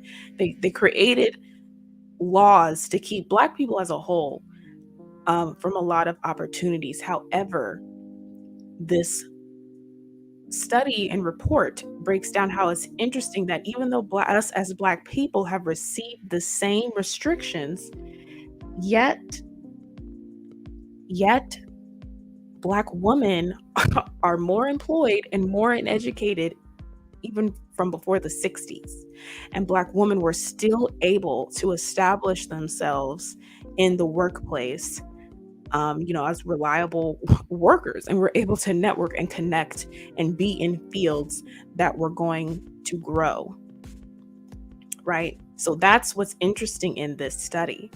And they said the reason for that was because mothers put more emphasis on the daughters being successful, because the Black men didn't want to stay in the house, which led to the son having no strong male figure, which most likely led to him being rebellious and hard to handle for a mother by herself. And so she focused solely on her daughter, because she probably could not get a handle on her little Black boy who had no discipline, because there was no man there.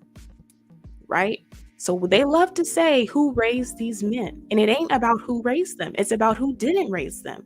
The fathers didn't raise the men, and that is why they are the way they are. That is why they are the way they are. Period. It's about who didn't raise Black men. This report is literally confirming to you why they are at where they're at. It all brings it back to the lack of fathers, the lack of education, the high drug use, and the high crime, and the low unemployment. It's all a cycle, because from the beginning, during segregation and Jim Crow, all Black people was faced with the same limitations, with the same ones. But fast forward to the 60s and beyond, how did Black women end up on top, though? How did that happen? Why didn't the men end up on top like other men from other communities? Make that make sense to me.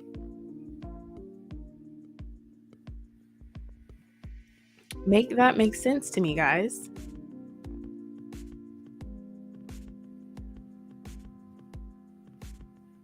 Third, it is necessary to acknowledge the view held by a number of responsible persons that this problem may in fact be out of control.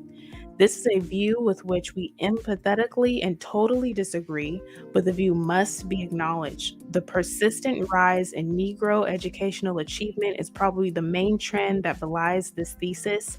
On the other hand, our study has produced some clear indications that the situation may indeed have begun to feed on itself.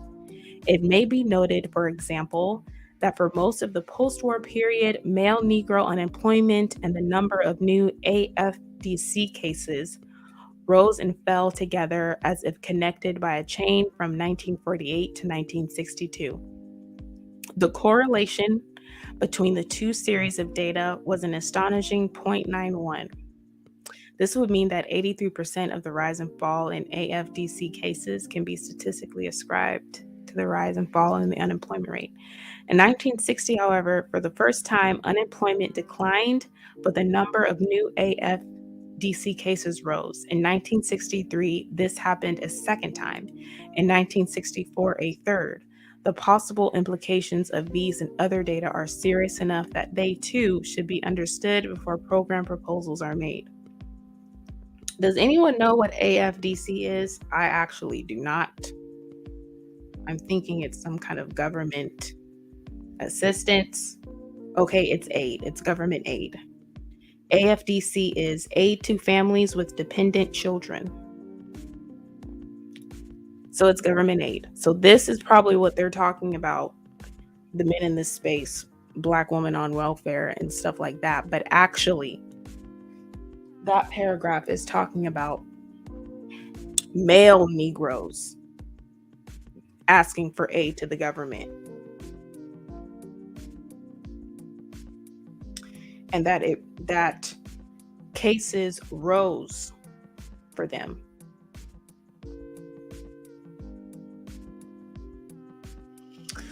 So this report doesn't paint them to be good at all. I don't know why they keep using it, y'all. They can't read. They're not reading, at least. They are not reading, and they are regurgitating tired and completely false talking points over the internet.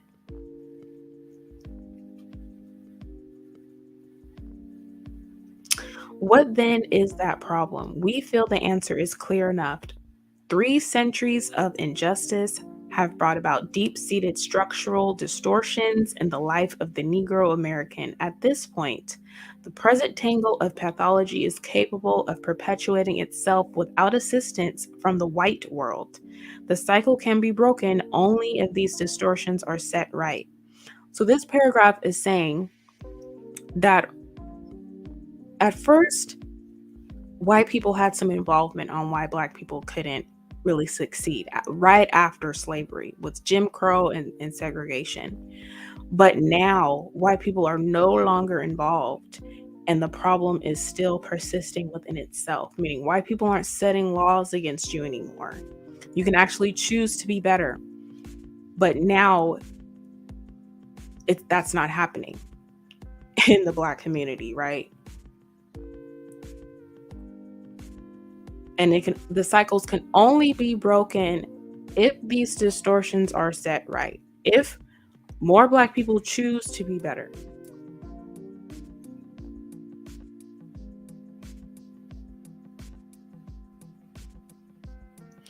In a word, a national effort towards the problems of Negro Americans must be directed towards the question of family structure. The object should be to strengthen the Negro family so as to enable it to raise and support its members as do other families.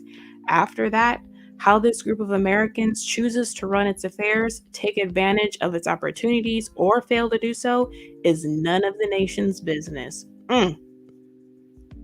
This report is saying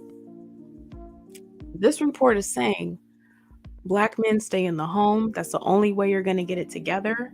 That's the only way the cycle is going to end. And once the cycle ends, anything else y'all choose to do has nothing to do with nobody else. But in a way, whether they want to stay in the home or not, it still has nothing to do with nobody else, because white people aren't setting laws against other people to not succeed, against Blacks, against Asians, against Latinos. Everyone now has the same opportunities, and they've had for a few years, for a few decades now. So if, the cycle is still continuing on, and there's still going to be an unstable part of the Black community, and Black men in particular want to keep on with their cycle, because this report is saying that this cycle and the reason why things are the way they are is really because of the Black man. It's really not because of Black women. It's not. It just isn't. Black women are not the problem if at the end of Jim Crow and segregation and all that, we still are the most employed and the most educated. We are not the issue in the community. If we're teaching our daughters to be successful, we're not the issue. The women are not the problem. It is the men. It is the men who is choosing to not go to school. It is the men who are choosing to not teach their sons. It is the men who are not trying to fill out job applications. They have high government aid cases that we're only increasing more and more. It's not the Black woman. But that is basically the report, guys. I guess we did kind of end up going through not the whole thing, but half of it. The rest is just footnotes, the other pages. What do you guys think about this? That was the Moynihan report. That was at least the parts that touched on slavery, that touched on employment, education, and the families. What do you guys think? Clearly, the men in this space don't read. They don't read, because if they did, there's no way they would have missed this. If they did, there's no way they wouldn't be able to see. There's no way they wouldn't be able to see that Black women are desired. Because before I put up the Moynihan report, guys, I read you a whole story of a non-Black man who's seen a Black woman and called her the most beautiful thing he's ever seen, the most beautiful woman he's ever seen, and was trying to convolute up a plan and gave her a gift just to make her smile. Not even get to be with her, just to make her smile. And wrote about her in his book while discovering the Barbados. He had to write a few pages about her. But they're not reading that. They're not reading, so they don't know the truth. They don't know the truth, guys. Like, why do they keep talking about the Moynihan report? It is not a report that favors Black men at all. It literally calls Black men the problem. It literally calls Black men the problem. Like, stop using this report and saying that it says that Black women are choosing assistance over husbands. That is a lie. Assistance was being used by all women who couldn't have a husband, whose husband wasn't staying, whose father of the kids wasn't staying in the home. Nobody was choosing government assistance over having a healthy, loving relationship with the father of their kids. Nobody was choosing that. Like, this report actually says a lot of things about Black women that are very much so useful to society, and that we have useful traits, characteristics to society. This report kind of just proved that Black women are the more productive citizens of the Black community, and we offer much more to the society economically.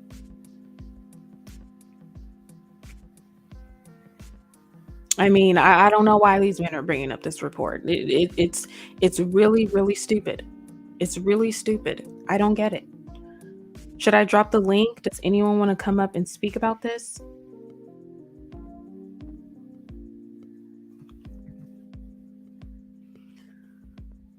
Because this is kind of crazy.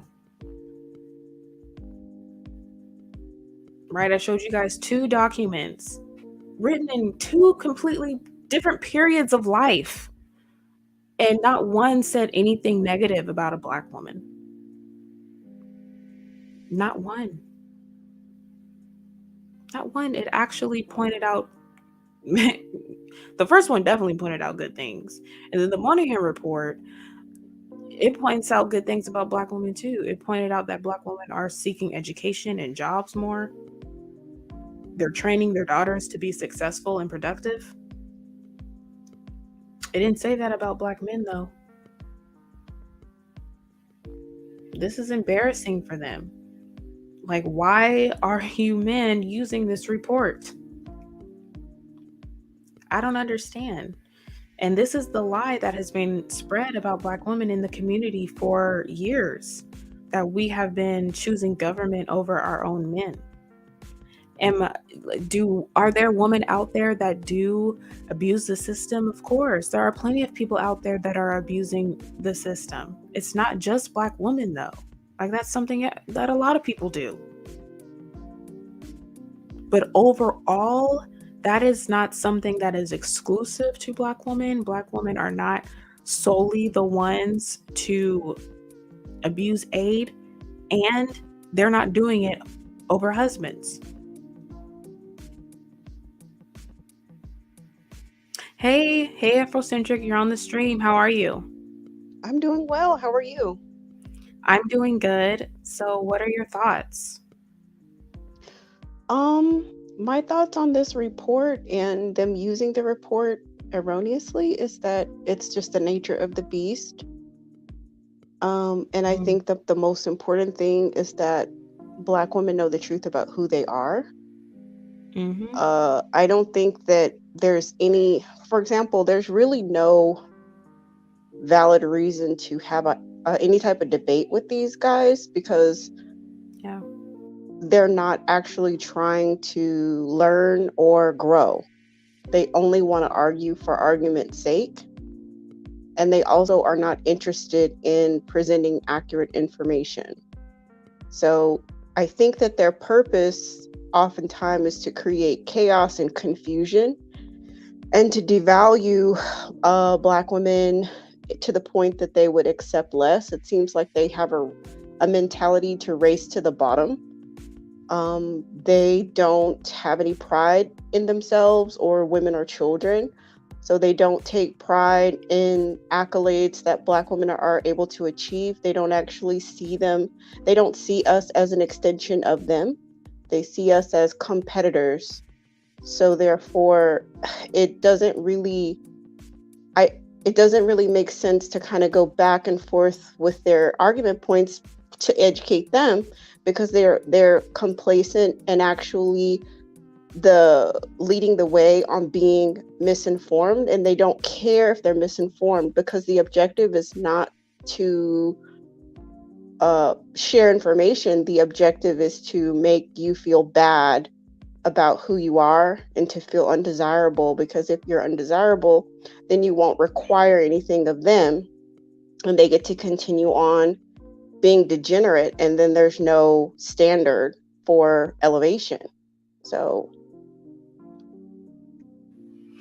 That is so true. The competitive factor, I sometimes think that when they see data like this and see that they're at the bottom, now they think that it is a competition and they have to be better. But what they're failing to understand is that this entire report is saying that you actually need to come together and not be in competition. But it also is saying, the report also said that Black women are fed up with the men, that they're not trying, that they've already just kind of given up, and they're putting effort into raising their daughters. And it's like what we see in with BWE creators and other Black women in the BWE space, is that they're already moving and going elsewhere. And if someone is really, tuned in to the data and the facts, they will not see Black women as the problem, because they're not. And Black women can go anywhere and we aren't going to look bad. We're not going to look crazy, and we're actually not a threat. And we're not going to go into anyone else's community or just around anybody and put forth any type of degeneracy, because historically, that's not what we're about. So it's crazy that the men want to get on here and talk about this report like that is what we're about, that we are just this problematic group of women. And this report completely rejects that 100%, honestly. That's what I got Yeah, I from don't think they have any desire I don't think that they've read the report. If you just kind of skim through a lot of the comments, not even just on YouTube, but in other social media spaces, they seem to be challenged with basic literacy. So I don't think that they're able to read this type of data and actually be able to interpret it.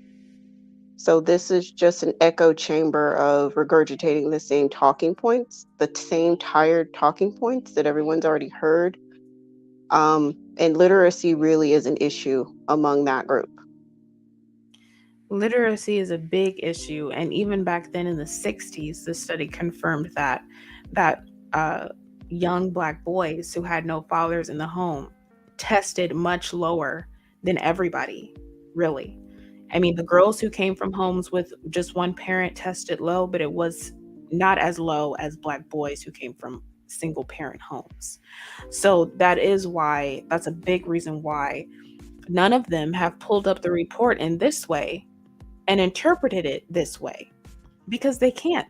I don't believe that they can read, and they can read well, because if they did, there's no way they would be throwing this report around. There's no way that they could just believe that Black women are the problem, where nowhere in this report did it say Black women are the problem, even though us as Black people went through the same obstacles together. We both had to go under Jim Crow. We both participated in segregation, but yet at the end of it all, Black women became the ones who are the most educated and the most employed still, and teaching their daughters how to succeed, versus Black men not being able to teach their sons that, which was the culprit of the problem. So I just find that the most interesting part. I mean, that's something I already knew because I was looking at today's data, but the fact that that is even confirmed from this, which is data from the 1960s, that's something. Yeah, we can pull up multiple documentaries and interviews from like the 60s, the 70s, or even the 50s, and it sounds like the struggle bandit of 2022. Like they sound the same. Literally. Right. They sound the same. Like they literally sound the same. So if they're not going to change, then I think, yeah, we're at the point where Black women are like, okay, so this is just going to be the trend. They don't want to change. So then we have to change. If we have any hope of, um, raising a better generation and not continuing on with this cycle, then we have to change if they're not willing to change. And that is something that even according to this report, that they were saying Black women were realizing that they were already tired of how Black men were being and how they were conducting themselves, and they were putting more effort into their daughters. They were putting more effort into going into fields of work that were on the rise, so that Black women could be in there and earn that money.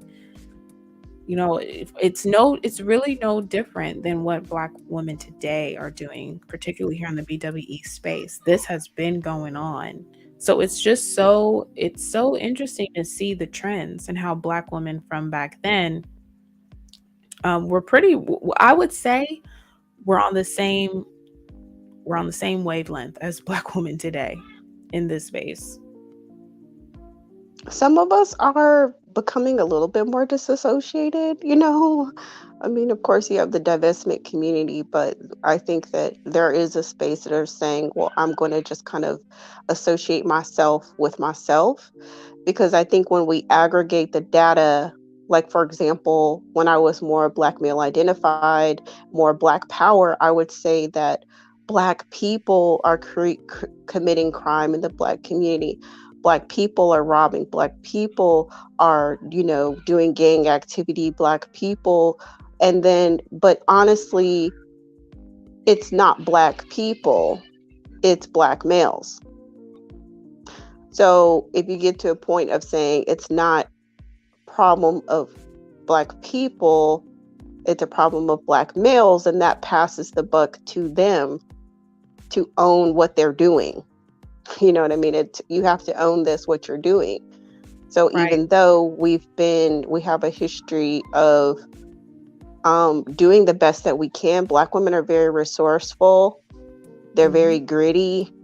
They know how to stretch 15 cents to $1. Black women are very, they have a lot of ingenuity, creativity, tenacity, and all of that. And we always have. If we didn't, we wouldn't be here today, because we've been really the only ones doing it. But we still have been overextending ourselves and holding the load of a group that's not working with us. And that's a tough pill to swallow, to realize that you think that you're sort of like cultivating this land, and you think that someone is by your side as you're tilling the soil, and they're coming behind you, planting the seeds and, pulling weeds, and you guys are working together. But then what has happened today is that Black women have turned around, and we realize, and we look behind us, we look to the side, and we look to the other side, and we look down the field, and we realize we're by ourselves doing this. And then, in fact, we have who we thought were our counterparts that were supposed to be preparing this land with us. They're actually burning the crops that we've already planted, and they're destroying what we're doing. And then you're like, oh, dang, I thought we were working together, but in actuality, we're not. And there's like, you want to point to like 1 or 2% that are not so problematic, but they are not able to corral the vast majority that are so adversarial, not even just adversarial and competitive, but actually destructive and actively undoing what we're doing that should be positive as a collective. It's very unfortunate. It is very unfortunate. And even the report says that when a lot of them make it out, it's still very easy for them to get mixed up with the delinquents and the degenerate group. And we even see this today with the quote unquote educated lame, and how some of them still have the mentality of like the Dusty, mentality of like a Future, and they don't They have the mostly all mentality. do. They mostly all do in general, but the ones that quote unquote make it out, you would expect or think normal people would think they're different, but in this community with this group, no, there's no difference. They're not, because at the very heart of it, they won't be loyal. They won't be race loyal. So you will have these Black mothers investing all this energy in their sons, and even if their sons are able to make it to be something, they don't feel any obligation to the Black community. Black women feel an innate obligation to the Black community. Black women feel an obligation to give back. Black women feel an obligation that the children are of the village, and we all need to kind of do a collective uplift. That's what Black women feel inherently. But a lot of times these males don't. They divested a long time ago. They don't feel any loyalty towards Black community. They don't feel any loyalty towards anything. They start to kind of like wanting to just serve themselves. So even if they aren't, your prototypical, career criminal or anything like that. Even if when they're doing something for themselves, it's like you do all this investment and rearing for what? For them to just abandon the community anyway, because they don't Exactly. feel any sense of loyalty. They don't feel any sense of loyalty. And the report also said that they will escape into fantasy, which will propel them into crime and into drugs when they believe that they're somewhere where they can't perform or where they feel that they can't be the quote unquote man. However, that is part of the cycle as to why they feel that way. That has nothing to do with what Black women are doing to them to make them feel that way. Black women have been, like you said, raising our daughters, trying to work and be better in the field and in different fields of work and different careers during these times in the 60s and before that, like 50s, 40s and 50s or whatever, where it was the most challenging for Black people in general. And yet Black women were still able to establish a good reputation in the workforce and in the labor force, unlike Black men who, not so much. And that continues on to this day. I want to see receipts of college, like, I want to see rejection letters for these Black men who say that the world is unfair to them. I want to see how many colleges did you apply to, and I want to see the rejection letters. I want to see you're getting turned down for employment.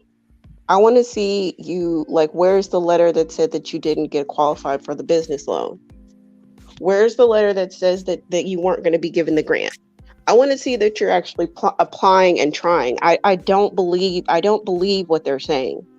You would have to show me the receipts. I Until don't I see believe the it receipts, either. I Yeah. don't believe you. I think that you're not trying.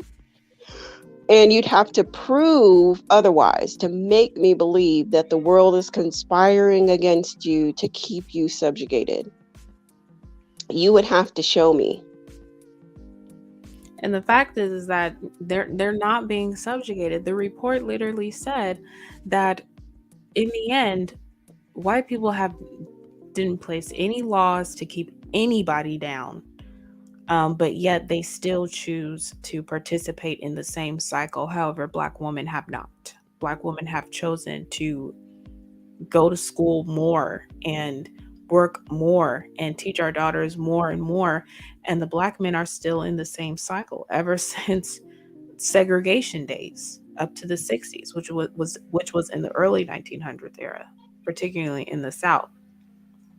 But the receipts say that they're not even applying, even when opportunities and doors are specifically being opened for these young Black boys to apply for scholarships. They're just not doing it. They're just not. Yeah, I don't think that they're applying as much as they're saying. I just think that they've resigned themselves to the world as conspiring. Now, I don't want to, like, there are laws that limit Black people. There have been laws that have limited our wealth creation, like redlining. A Right. lot of a lot of millionaires in general are able to attain millionaire status through real estate. Right. That's a known fact.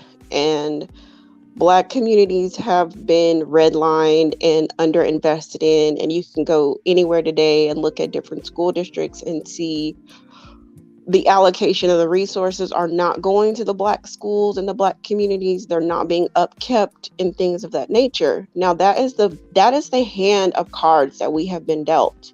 Right. It is what it is. Are you going to be a bee and cry and whine about it and beg, or are you going to get up and do something about it? And that is the problem with Black men. They want to just cry and whine, like, oh, this is why the white people are oppressing me. Well, that's coming from a place of weakness. Nobody's ever going to respect you if you don't have self respect for yourself. If Mm. you're laid up somewhere and you're not out cleaning up your community, patrolling your community, having loyalty to your community, protecting your children, if you're the one victimizing your own women and children, and then you want to complain that the community isn't where it needs to be, nobody's going to respect you. You're not going to get an invitation to sit at the table with other men in power and negotiate from a place of power, resource allocation. So if you want to whine and be a victim, you can't whine and be a victim and be a king at the same time. People are going to laugh at you and say you're delusional, like the report is saying about fantasy thinking. You got to pick a lane. Do you want to be a subjugated buck victim, or do you want to get up and be a man? Nobody can make you do it. It has to come from within yourself. And I think that for me personally, I was just like, I'm not going to be like a motivational speaker to Black men. If you want to be lazy, if you want to be a victim, you know what? By all means, here you go. Here you go. Because I'm not sitting about to sit up here and do this with y'all no more. Like, I'm tired. I'm Right. not fenced to do this with y'all because there's nothing I can say to motivate you to get the F up and have some self-respect. That is a fact. That is a fact. And the report says that because of the submissiveness that Black men adopted when these laws got put in place as the men of the community, it damaged their image the most. It did not, they were not seen as strong in the community because they just did not want to fight for what they really wanted. They didn't want to get up and do something. They were okay with falling in line with what the white men said and being submissive and being docile, where other communities men fought. I brought up Russia and Ukraine. Like, Ukrainian men Yes. are literally sending their women away so that they can remain in the country and While fight. black men use us as human shields. Right. That's still so disgusting and embarrassing.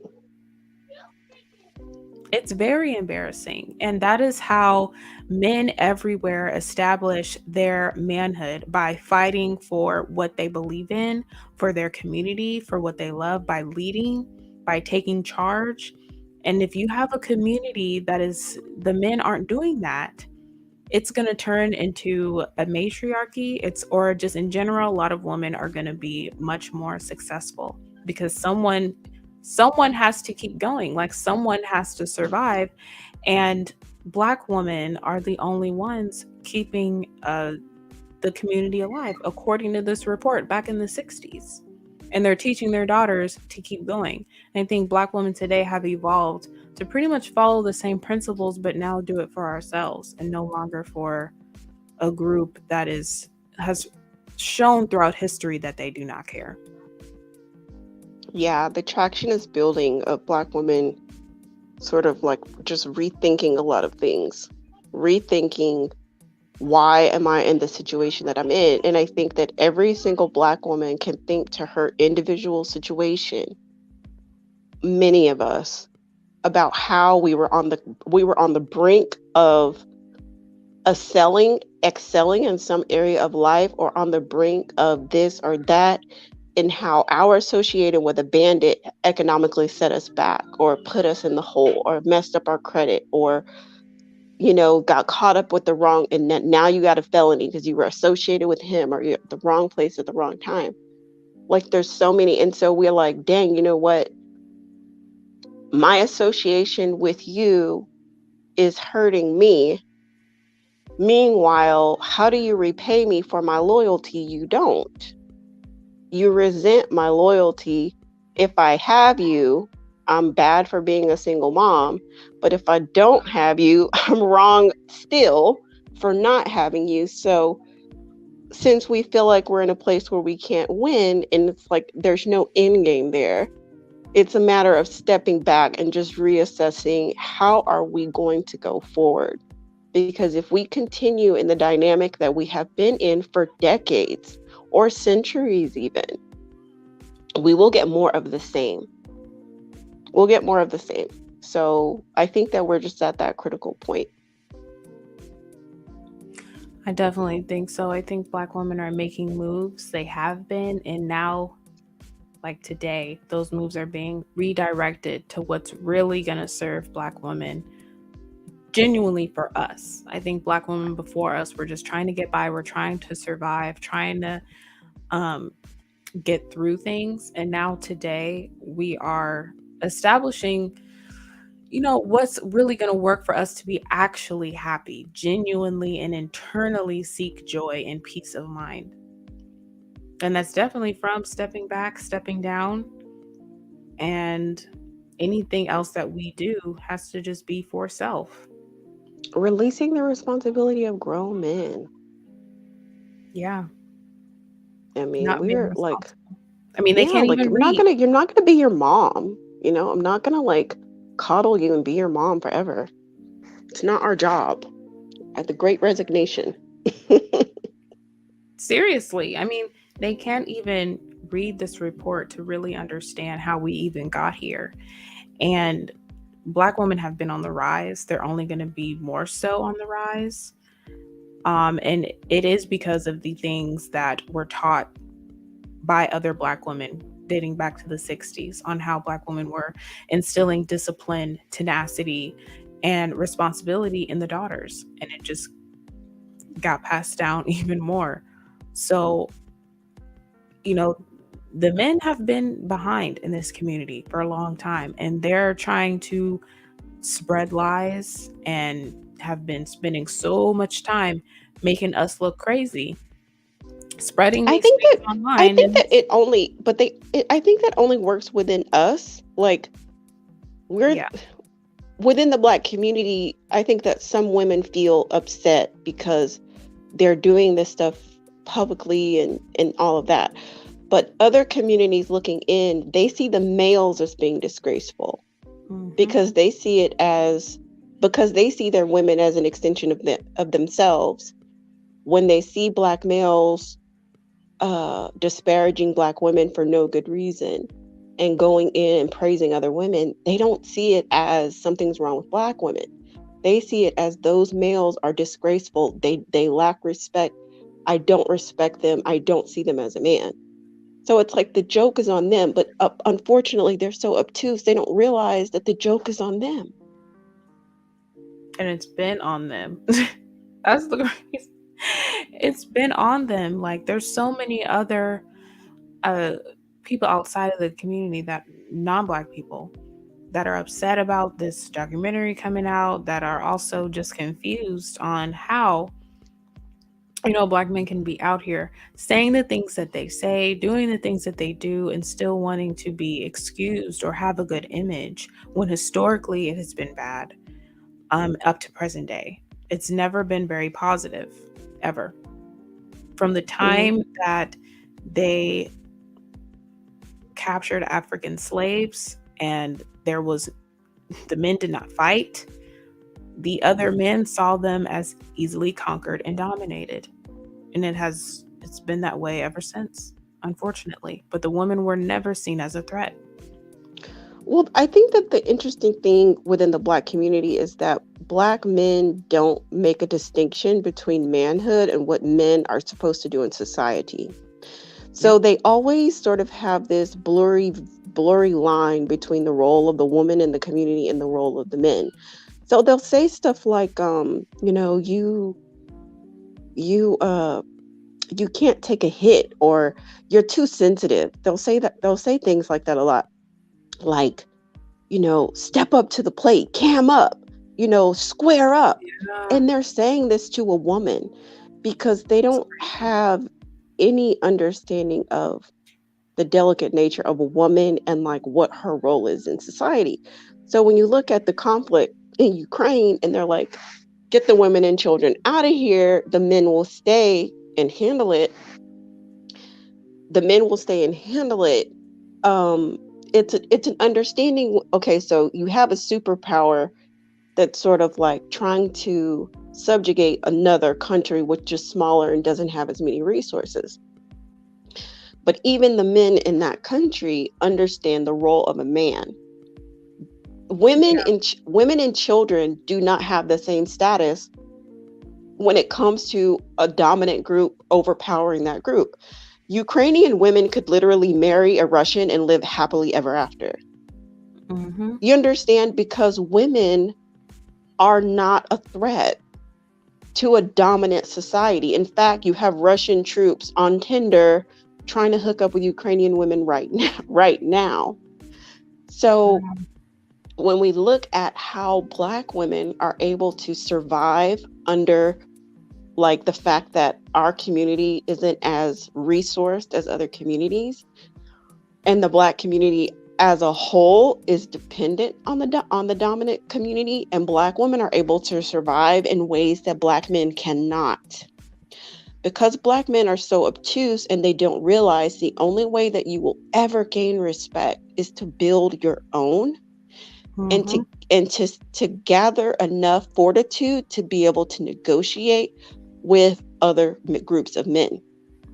So you compete with your women, you whine and you bitch and complain that women are able to move into different spaces. Women are able to marry out and, get into better situations for themselves. Women are able to avoid conflict. Yes, we are women, regardless of the fact that we're Black. We are women. We are going to be able to socially move while under subjugation, way Mm-hmm. different than you. And if you keep enmeshing yourself in effeminate ways and don't understand the role of a man, you will continue to be the laughing stock of the world. Yep, that is so true.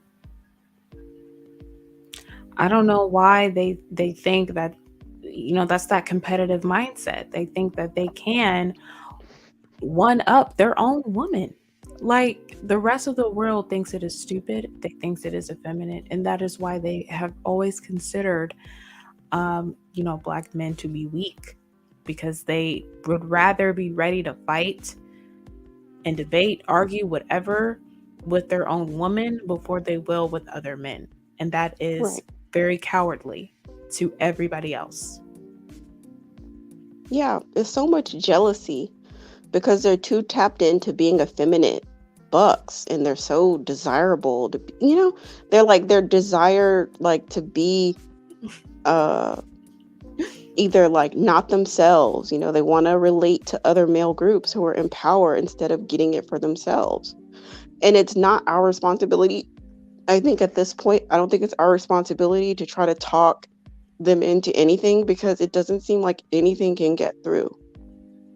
It doesn't seem like their mindset is so formed and so solidified in their beingness that it's like it's not even worth it.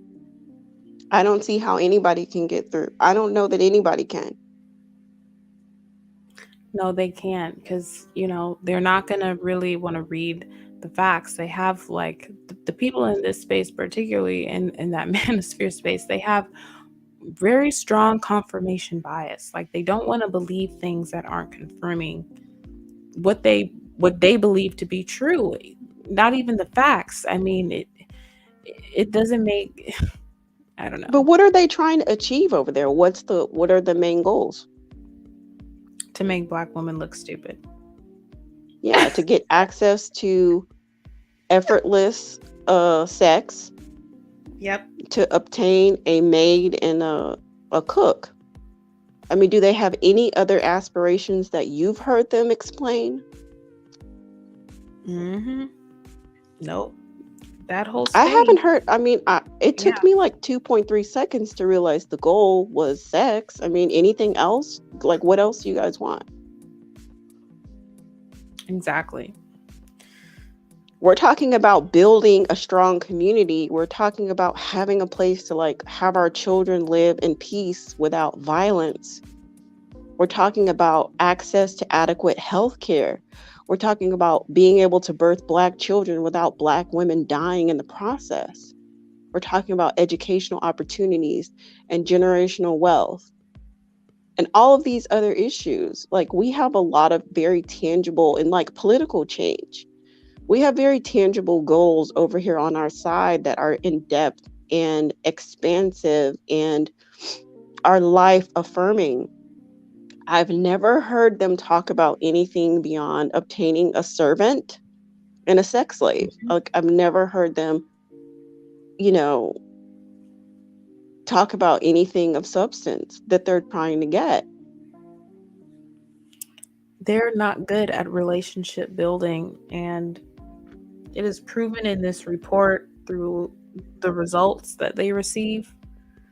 Um, Black women are clearly better at relationships. The fact that we can enter into white society throughout history and during taboo times and still make a name for ourselves and establish a reputation in certain fields shows that we have better relationship skills, that we are a much more relatable group of people because of that. To go through that during civil rights era and just all that turmoil that us as black people in general, the redlining and all of that, and have that report confirm that black women were establishing themselves through the white workforce, that means you have relationship skills.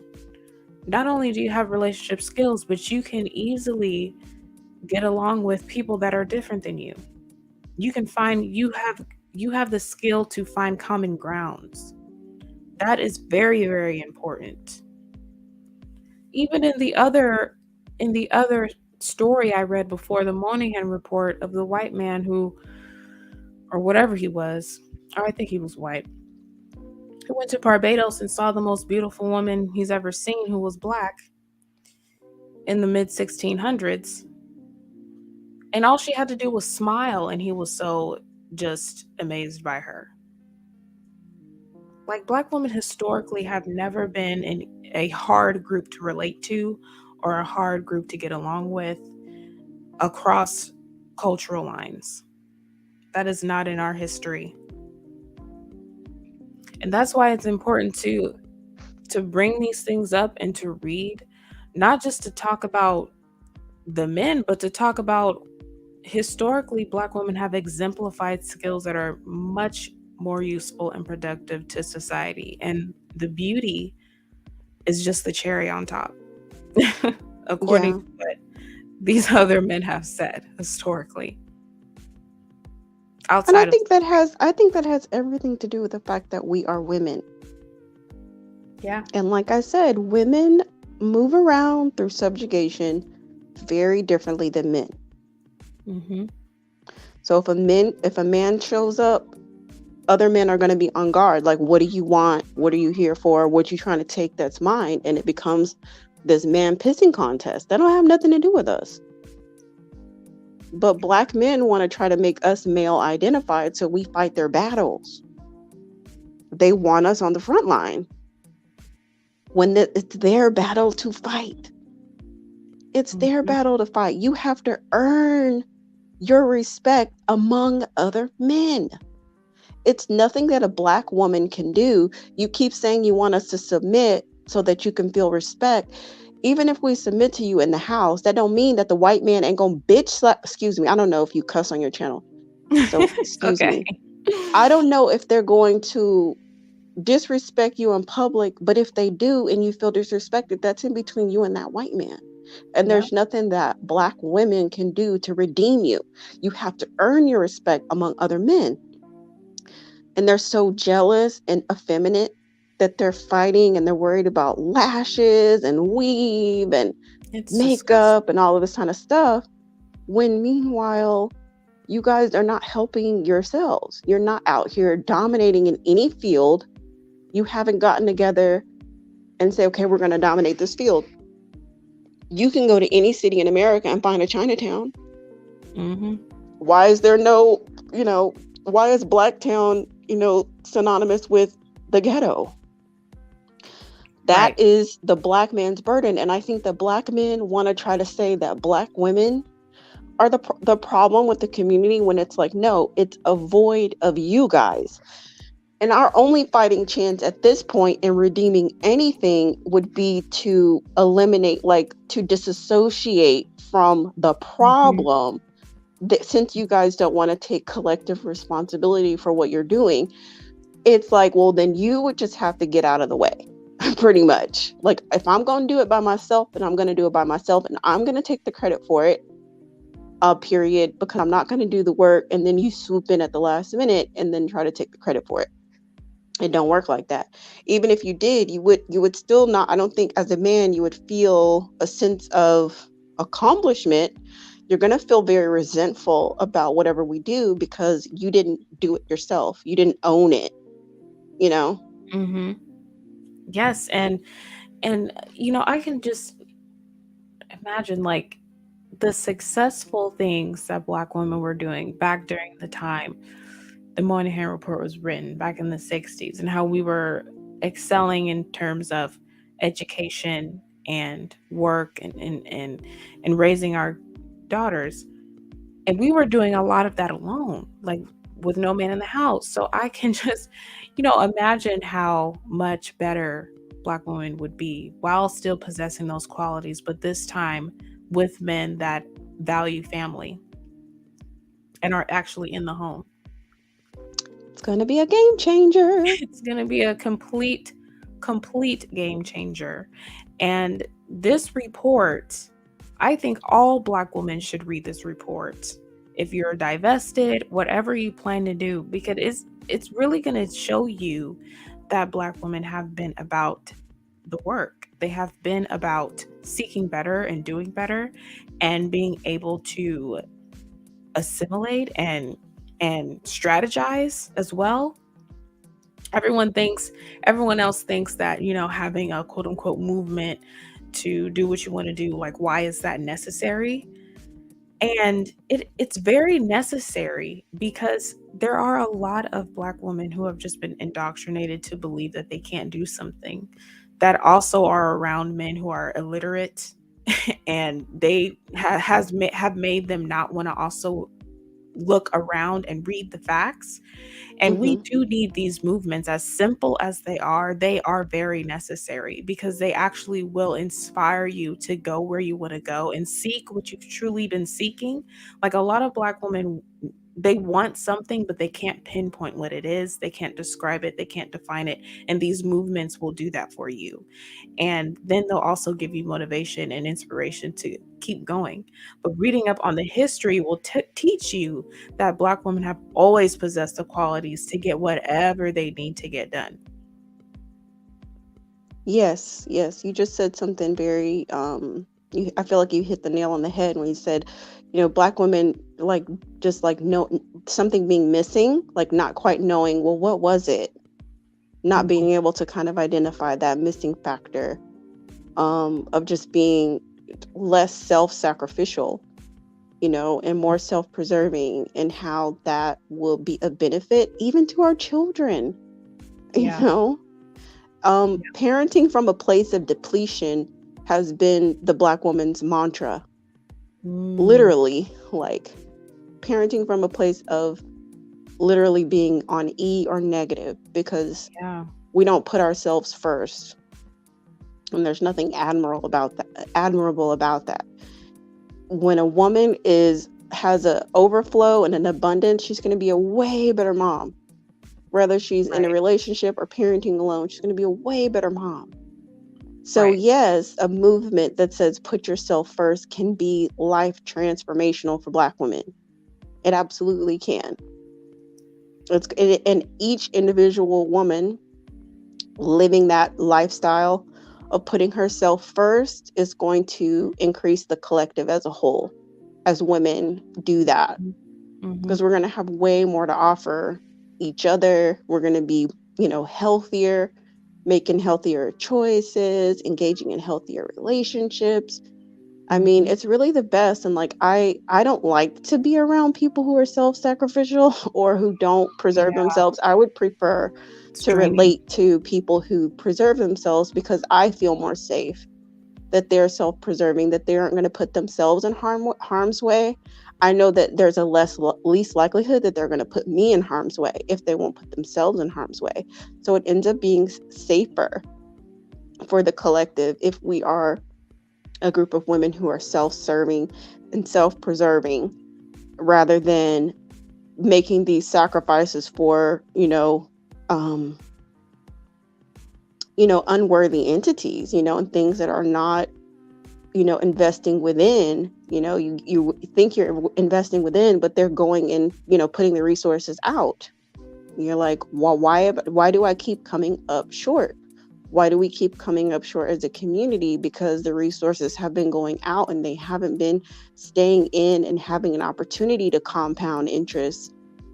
So now we're finally like, okay, waking up from a daze and really auditing what the heck has been going on for the past several decades. what's been going on for the past for the past few centuries, because this deceptiveness and these lies and these cons are multi-generational.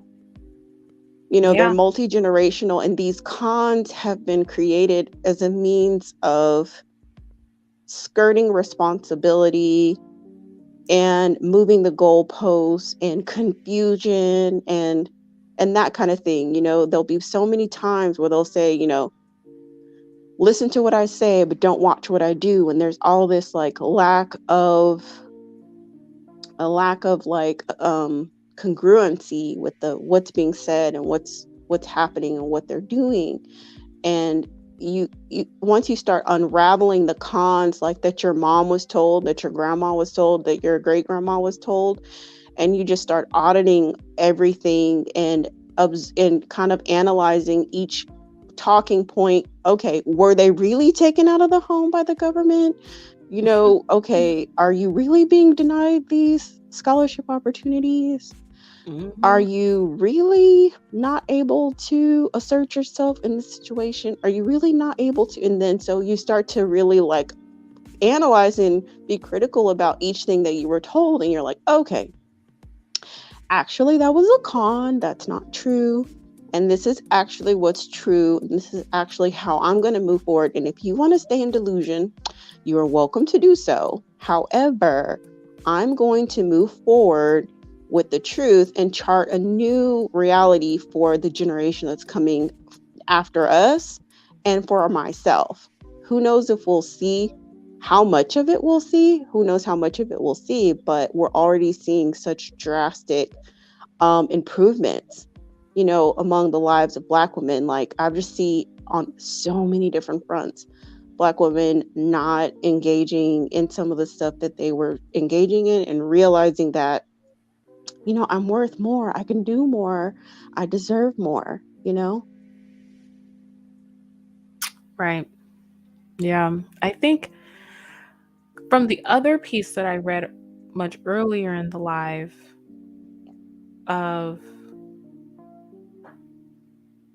the white man who wrote this book, A True and Exact History of the Island of Barbados. And he's met the Black woman and saw how beautiful she was. From reading his description of her, she was definitely a self-serving Black woman. She was well taken care of and kept. She had on silk and leather and all kinds of jewels. And she was very, very attractive to this white man who wrote this book. And he wrote about her and her beauty. And I think that Black women can easily go back to that place. After slavery, Jim Crow, and all these things, there is evidence to prove that Black women were originally self-serving and originally were kept by men and provided for, and were seen as beautiful naturally and sought after by men who had never traveled and seen a Black woman before and will call them the most beautiful woman he's ever seen after traveling the worlds. So that is within us. That's why I think these movements are important, but I also think that after a while, they are going to be very easy to follow. It's going to be easy because I believe that Black women inherently have a self-serving demeanor. And just over the years and over the decades of lies and manipulations and misinformation, it's been indoctrinated that we have to be this saving grace for for the community that's not trying to give much in return. But before all of this, before slavery, before all this stuff, Black women internationally there's a lot of documentation to prove that they were self-serving and desired by a All lot men. of people, all men, Yeah. all men, all men, guys. And like, they can't read, they don't want to read this, they don't want to read how this white man wrote and published a book in 1657 about how beautiful this Black woman is that he saw and met and wanted to talk to. They're not going to read stuff like this, which is why they want to continue on with the lies and the manipulations and seriously believe it and then spread it. But only really illiterate people are going to believe it because it's just not the truth. Yeah. It's not the truth, especially when there's documentation to prove that it's not true. Well, even if they do read it, they're not going to take heed of it because it doesn't fit their objective. And their objective is to make you in servitude. Mm-hmm. So if it doesn't fit what they're trying to do, then it's not relevant to them and they're not going to care. They're not truth seekers, and let the truth rise to the top. That's not the objective over there. So even if they were to read it line by line, it's not going to make a difference for them. They're still going to continue on what they're doing because you have to always take it back. What is their objective? Yeah. They I don't think they know what their objective is at this point. I think they they find entertainment and fulfillment and gratification in spreading these lies and believing what they want to believe about Black women, the history of us, and how it relates to why the Black men can't succeed. I don't think they have the I think the objective is juvenile. It means nothing, which is a reflection of who they are in the inside, their character, their intellect. It's juvenile. Simple as that to me. Yeah, there are aspects of it that are definitely juvenile. There's definitely. I just don't like to paint children in a bad light because some of it's juvenile, but some of it's evil. Like all children aren't evil, but they're immature in their thought process. But their immaturity is coupled with malintent, which kind of sets them aside. It's not like an innocent childishness. It's it's some childishness, but it's also a lot of malintent. That you Right. would find joy in Black women being publicly ridiculed, and that you would actually dedicate your time to ridiculing Black women because you don't associate yourself with them. You don't see them as an extension of yourself. That's just, it's just next level evil. It's just weird. But hey, they keep showing us who they are. Like, when are we gonna believe it? And how many times do they have to show you who they are? They're Exactly. saying it in multiple different languages. They keep on resounding, um, show of that they just don't want to take responsibility for the community or see any pride in us. And then and even some of the ones who pretend to be good, I always say, give them 5 minutes. Give them 5 minutes, the good ones. Well, Mm-hmm. see, I respect the queens. And then you're like, okay, all right, Yeah, when are you going to start being dusty? right. When Right. are you going to start being dusty? I give it within 5 minutes. I will literally set my timer. And before you know it, the good one who was like, I love the queens, but see, da da da da da da da da, and there be gold diggers. You like, there's the dust. Exactly. There's the dust. See, y'all be taking us to child support, and it ain't our fault. And there is the dust. Well, I Mm-hmm. would be able to do more, but the white man keeping me down, and I'm doing. There is the dust. Give them 5 minutes, and the good one who stands up and be like, no, no, brother, you can't say that about the queens. Give him 5 minutes, and he gonna reveal his dust to you. He gonna show it to you. Just give him some time. It's always gonna come out. Well, Afrocentric, I'm so glad you came up and spoke. I always love to hear what you have to say. Thank you for having me, and thank you for sharing these resources, especially this a true and exact history of the island of Barbados. It's very fascinating. Yes, like there's so many historical texts where Black women are being praised before they even say anything. which was literally what this white man was writing about. How he saw this beautiful black woman. For those of you that are coming in to the live a little later, much earlier, I read a few a few paragraphs of this white man who was traveling throughout Barbados, and he wrote this book. And the whole book is really about Barbados and all of that, and the people from the mid 1600s. But he wrote a few paragraphs on a black woman that he saw at dinner. That was the most beautiful woman he's ever seen. And he was describing how luxurious she is, how beautiful her eyes were, and how graceful she was, like a queen. And she was clearly a black woman who was of I wouldn't say royalty, but she was definitely noble. She was wearing silks and leather, and he just could not stop looking at her and talking about her. And when he was writing this, and he went outside to meet her and gave her a gift just to see her smile, and she still didn't even say anything to her, and all she did was bow her head and walk away. And he was just like, oh my gosh, just so amazed by her gracefulness and her beauty. And there's so many historical texts like this, and I'm definitely going to present a lot more. But this book was written and published in 1657, and this is the original text. I mean, like what it actually looks like. So there's so much of this out here. About black women in particular, and it's so important that black women learn their history, because I love history. I love it.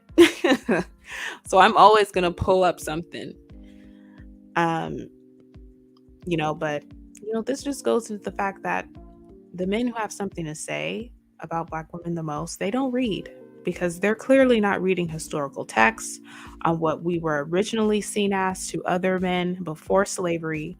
And then after slavery, Jim Crow, and all of that, when it comes to the Moynihan report, we are still not seen as a group of women who are problematic or a threat to society, even after all of that were to happen.